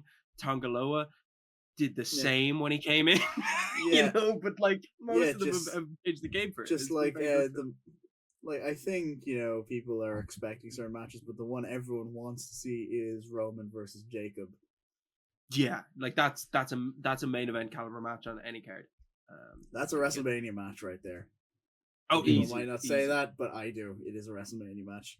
They're doing Solo versus Roman on Raw because they're waiting for Jacob versus fucking Roman at Mania. Like, it's obvious. Yes. That'd be incredible, though. How good will that be? Yeah. Sean? So my breakout star of the year is just someone who is undeniable, someone who has elevated her entire division, in my opinion, who has made possibly one of the most annoying superstars in her division watchable, and with the story that she introduces to it. She's phenomenal in ring. She's phenomenal with the risks and the spots that she takes. She's a brilliant promo, and she's done everything she can to make something that arguably Triple H is terrible at booking at something that's been interesting for over half a year now. Her name is Tiffany Stratton. Yeah. Shout. Yeah. Fantastic shout. Yeah. She is incredible. Undeniable. Yeah. Similar to Jacob, undeniably great. Yeah, like I had heard a lot of stuff from her in NXT for a very long time, and I just, you know, a lot of these people, there's a lot of like stan culture involved, and they hype up people who really probably aren't as good as they claim. Tiffany is the exception. She's as good as everyone claims.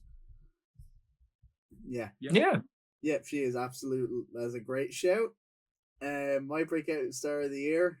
Again, Sean, I don't know if you're as familiar with this person as myself and Jeff are, but I don't think, Jeff, you'll disagree. It's more so off the back of recency, but he is absolutely just become undeniable in recent months. My pick for the breakout star of the year is the proto star Kyle Fletcher. Fantastic show, incredible show. Yeah. Like Kyle Fletcher, amazing. Yeah, Kyle Fletcher. His Ring of Honor TV title run was not the greatest. He had a great 2 out of 3 falls match with Big Shotty Lee Johnson at Supercard that was pretty good.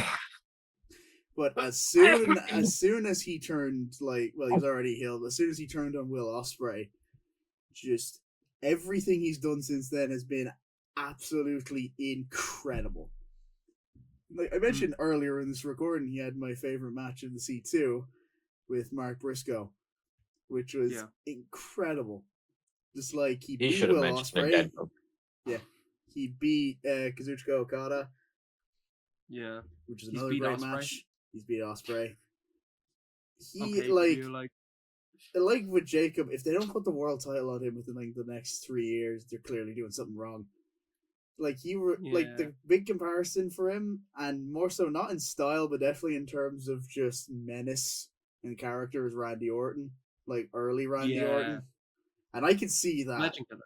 Yeah, because he has that sort of just menace to him, and like in the last couple of months, he has been one of the biggest draws for me watching AEW.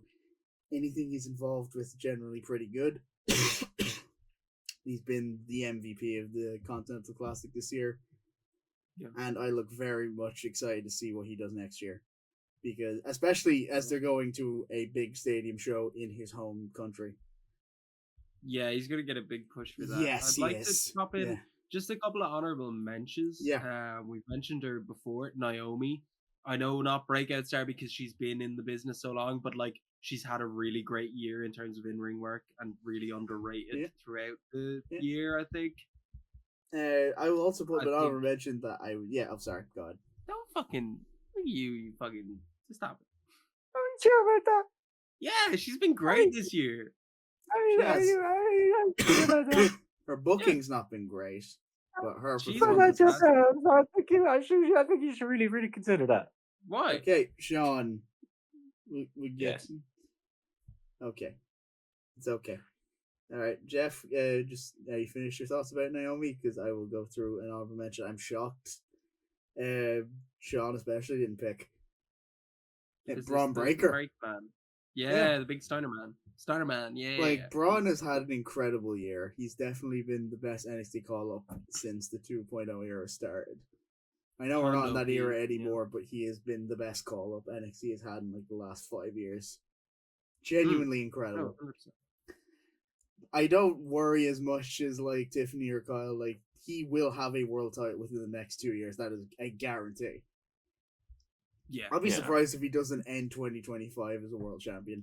He's a freak. The only Yes. way his career can be jeopardized is if fucking Triple H just looks at him and be like, "We're getting him a steroid test," and fucking Braun turns around and says, "Like, only if you do it, mate."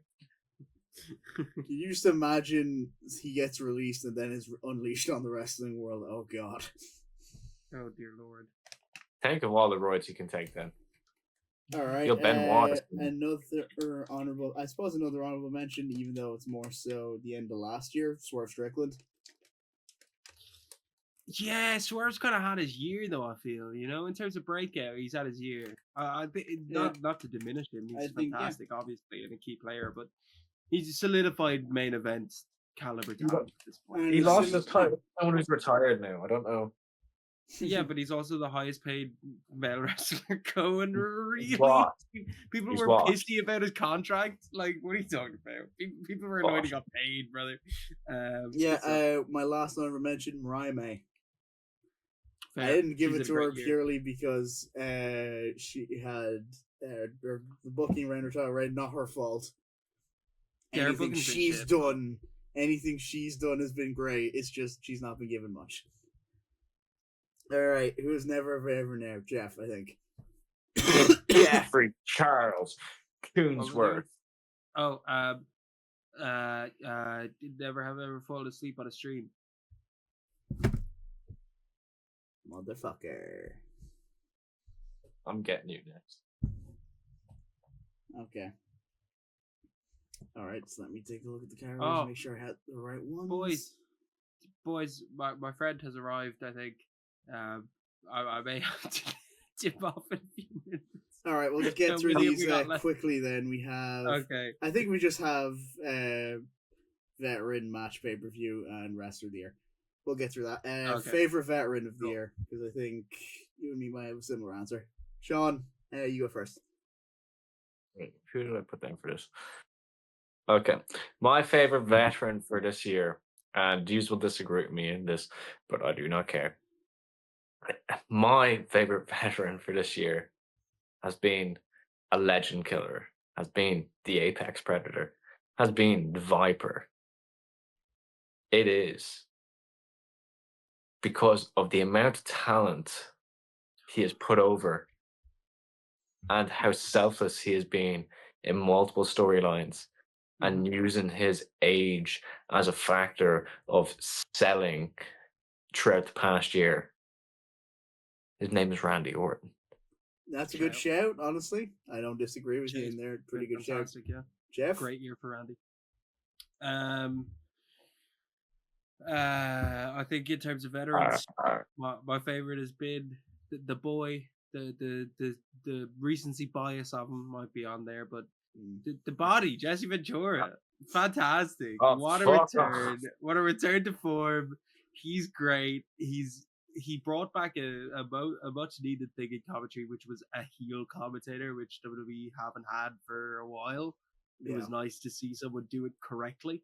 I think Jesse Ventura, for his one appearance of the year, has cleared like any other veteran in his regard anyway.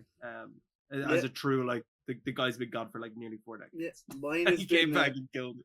Yeah, mine is also recency bias, I would think, but he's just been incredible ever since he came back. Shelton Benjamin. Shout. He has been incredible. So Like, good. he went from a guy who was on main event, to a guy who legitimately gets some of the loudest reactions on Dynamite. It was beautiful. He's had many great matches. He's got great presence. He still fucking operates in the ring like he's in his 20s. It's insane. Crazy. He's it nearly fucking 50. Breaks my brain how good he is, man. He's nearly 50. I love Shelton Benjamin. I don't watch AEW, not the way these cunts do. But Shelton Benjamin is one of those few wrestlers to which I will happily watch the highlights of any fucking week just because he provides them. Yeah. That thrust kick. Those super kicks are Jesus incredible, Christ. Dude. Crazy. Yeah. The one he hit on Ricochet the other day. He just so good. decapitated him. Just killed him. He ate one from Shawn Michaels and he was like, you know what, I'm adding this to my repertoire. Yeah, he was like, hey, I've taken this enough. I've been the star on the receiving end. I'm going to be the star on the giving end at this point. It's a beautiful turn. I think he's one of the few people who's been able to like give the super kick meaning again, which I love. Like, it actually feels impactful when he hits it. Yeah, I think we can just I'll save the last never have ever for wrestler of the year. Just because I think Jeff needs to leave soon. Jeff needs to leave soon. Yeah. Okay, hold on. I've got one, and I want to use it. So fucking. All right, use it now. Use it now. Hurry up. Okay, use it like fine. a blue shell, brother. Never have I ever had a racial slur in my surname. Jeff.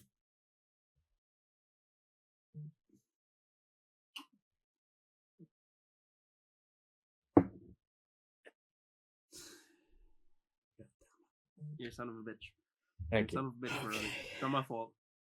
Blame my family. All right. Bastards. I'm going to go in reverse order how we did it in the negative list. I would like to cut that out as well, please. Yeah. I would like to. There Okay. we go. Guys, our favorite pay-per-view of the year. Oh. All right. Sean, would you like to go first? My favorite pay-per-view of this past calendar year. I don't know if everyone's just gone, this is the correct answer, or if this is a rogue shout. It honestly could be either or. In my opinion, that's how strongly it fucking could divide a crowd. My favorite pay-per-view for this year has been WWE Backlash. That's a good show. That is a good show. That is purely down to the crowd. I imagine. No, So from the good. matches to the fucking crowd, to the production, because it was the first pay-per-view that had all the new fucking production since Mania, that made it feel new and fresh. Fucking everything on it. I loved it down to a T. It gave me a celebratory feel of wrestling, and pay-per-views rarely ever do that, on the exclusion of Mania, if that makes sense. Yeah. Fair enough. All right, Jeff. Speaking of Mania and the celebratory feel of it, is Mania 40. I cried at the end of the show. It was an incredible celebration of not just the hike in pro wrestling and the product that they've had, the banishing of Vince McMahon. I mean, the first proper Triple H pay-per-view I think you could point to of his kind of full control. You know, people say, oh, Bloodline was Vince McMahon there, but yeah, you know what I mean? It was his first his baby was WrestleMania 40 really, and what an incredible match. I mean, even matches that a lot of us didn't appreciate or were great. Yes, it had Jimmy J on it. Whatever, it had one dud across 2 nights. It also had a match where we all were dreading, I believe, the Final Testament. Their match on that card was great. it was fantastic, and I Yep. think it completely exceeded expectations. The main event, the cameos, the absolute like just celebration The of what it is that catharsis. we look at, you know, Yeah. it's fantastic. Yeah, Great pay-per-view.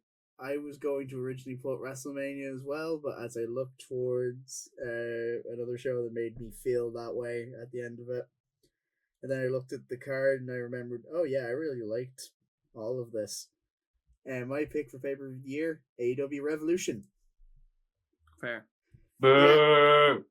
It had probably the best retirement match of all time, like straight up.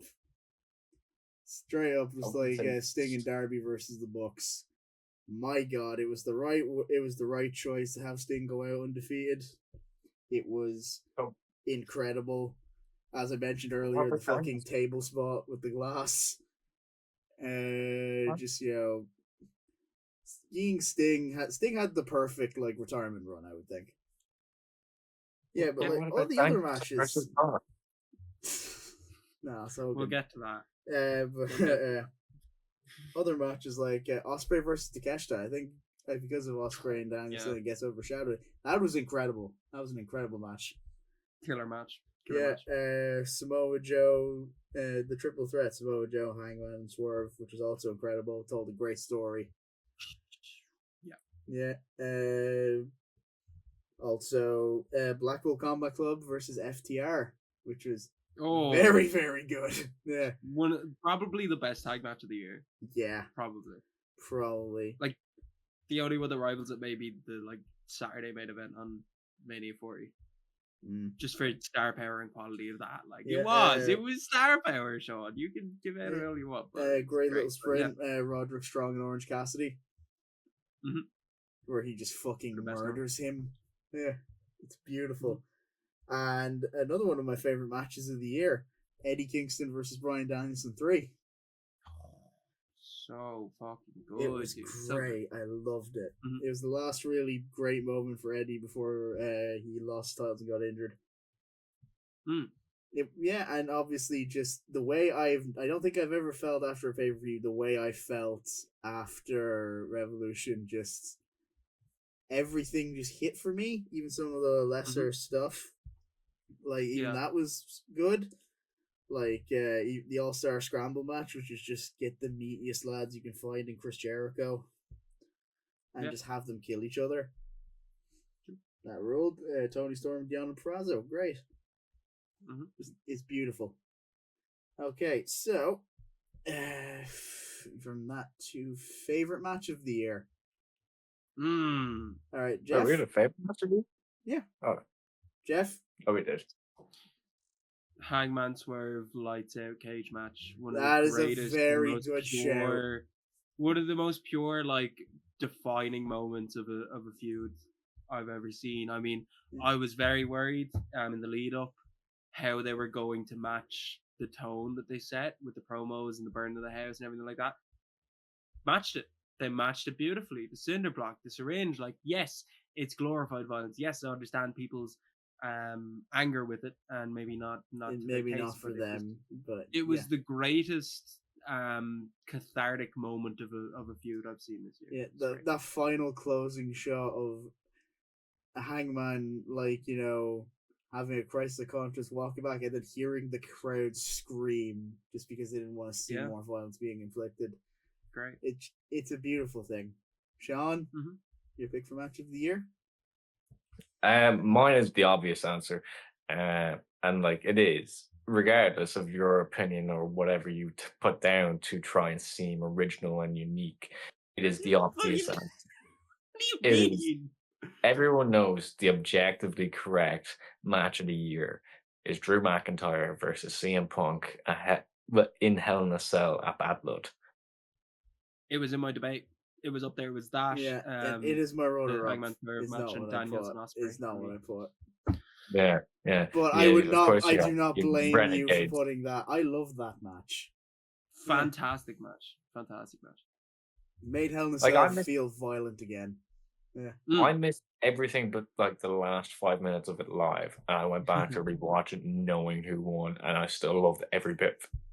It was gorgeous. A gorgeous presentation of the feud that they built. The fact that it did not really. main event the show it was on fucking sickens me.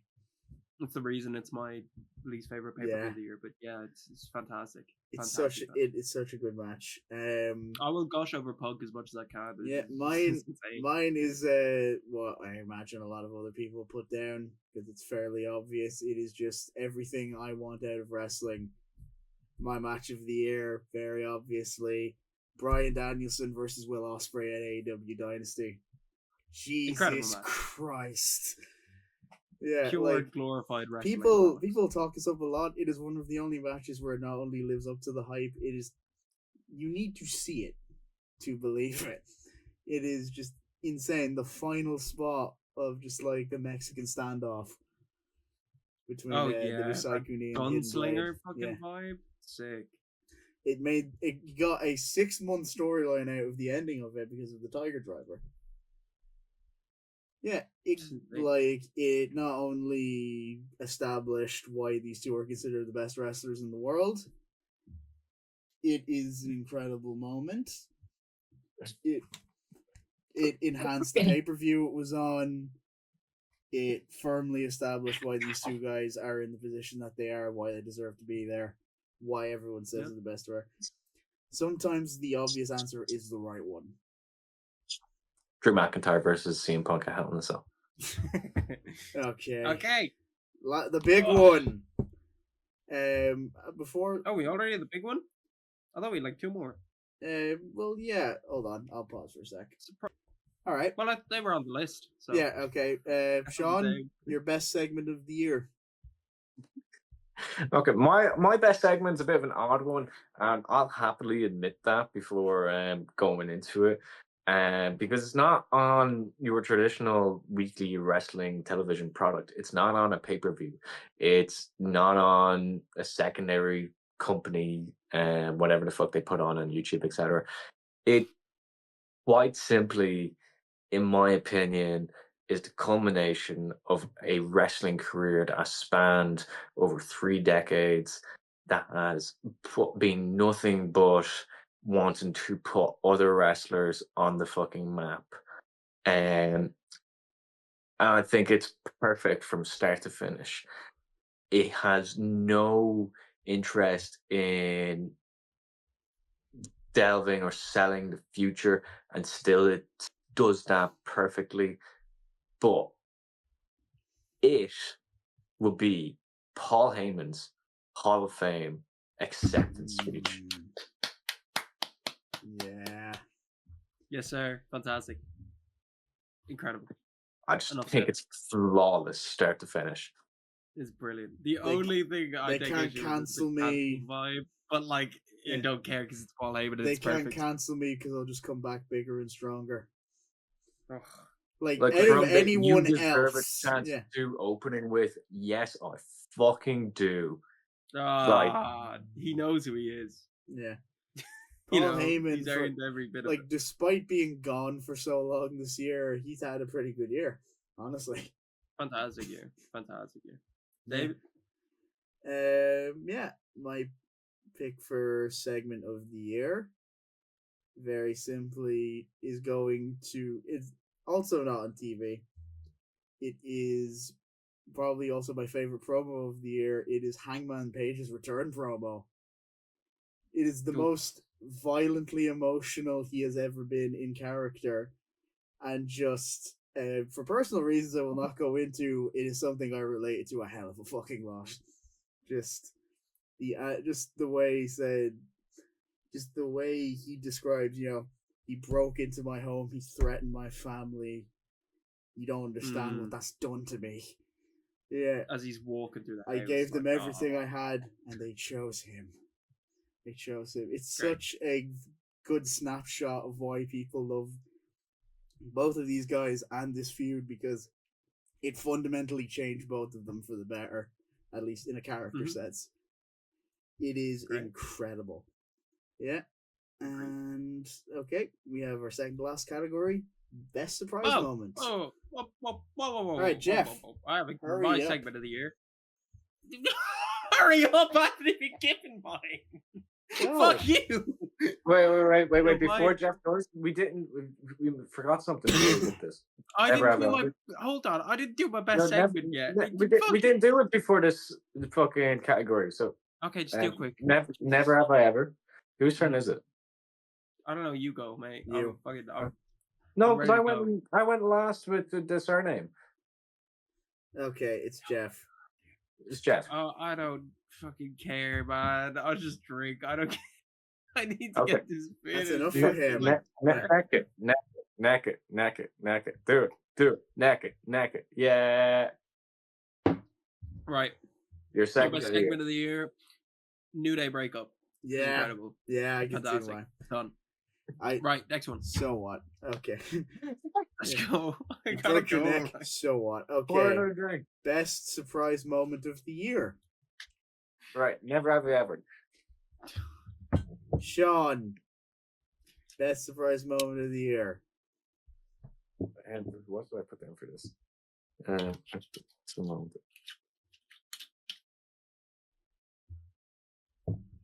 Oh, okay. Right. So the best surprise moment of the year. Now I don't know if it technically goes down as a surprise, because I did call it weeks in advance. Okay, This channel is evidence of that. You can go back and watch Maroney and all his mystic power. Nobody's but- still watching this. But for me, the surprise moment of the year is when Jey Uso won the Intercontinental Championship from Braun Breaker.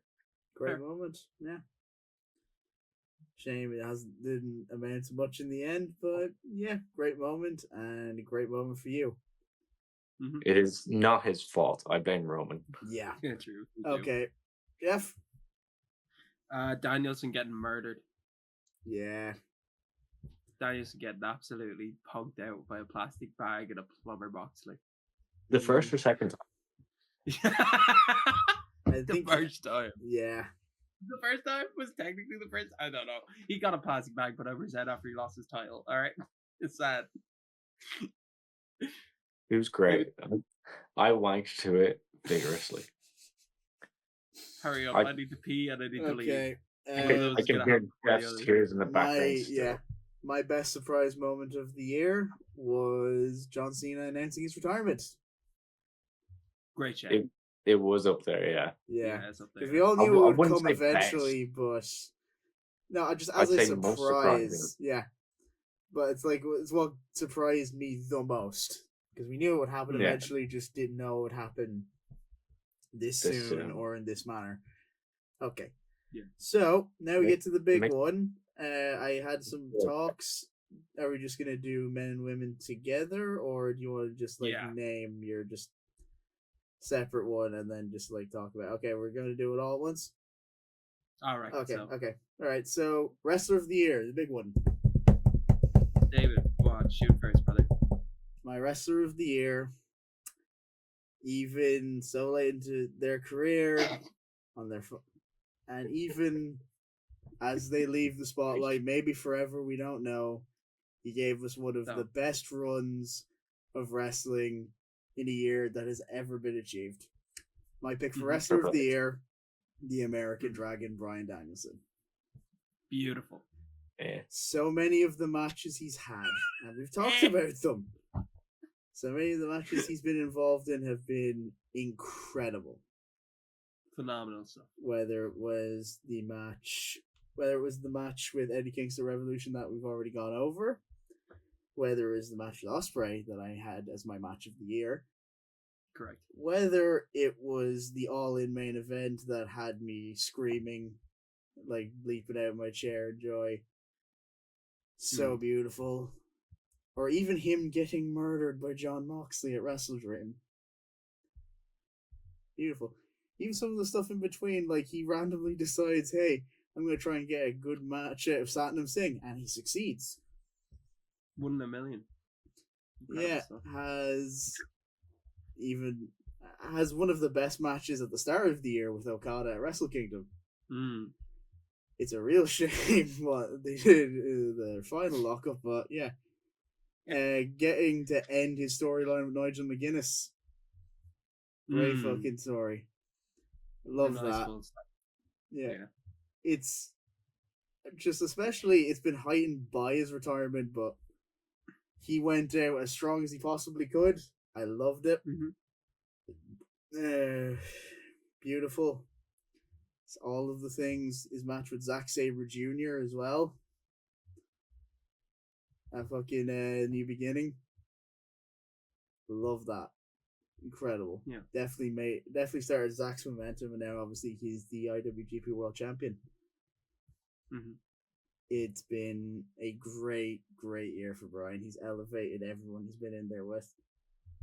It's beautiful. Even getting to live out his fantasies in CMLL. Incredible. Yeah. I love it. Sean, would you like to go? All right, because when we initially did these categories, we put them separately into men's and women's categories, and because we at the time cared about equality and shouting out as many names as possible. It seems like Jeff is in a bit too much of a rush to actually delve into that anymore, and his priorities have stopped being all about equality and more so about him getting on the booze with another crowd as quickly as possible. So with that, I'll save you the explanations. I will save you the long backstory. I'll save you the accolades that they deserve, that recognize them as this position in my mind, and that instead I will give you the two names and leave it at that. My favorite men's and women's wrestlers for 2024: Tony Storm and Drew McIntyre. Yeah. Just for context, my women's wrestler of the year is also Toni Storm. She is incredible. Just to make that a trio, my women's wrestler of the year is also Toni Storm, because she has the best storyline of the year. Her storyline with Mariah May is the best story of the year. Absolutely. Thank you, Sean, for that beautiful explanation and that speedy delivery of right, your Jeff, report. it's your I time. would like to end up the final as the best wrestler of the year, which I think will be on many people's lists. It is the absolute GOAT, the Billy Goats, I might say. William Ospreay has put out, whether it's his match against Darby the other week, his match against Ricochet the other day, whether it's his match against Bryan, like every match he's had has been phenomenal. And I will leave you with that. Boys, it's been a pleasure. I need to pee. Thank you. My friend is here, so I need to go drinking. But Merry Christmas. Nolly cut a dit to everybody. We'll have a lot more content the new year. I'll go into the specifics later, but follow us on everything at Restless. Have a Merry Christmas. Toga Boga. Yes, sir. Watch the wrestling you love, because wrestling should be fun. Good night, everybody. Merry Christmas. Happy New Year.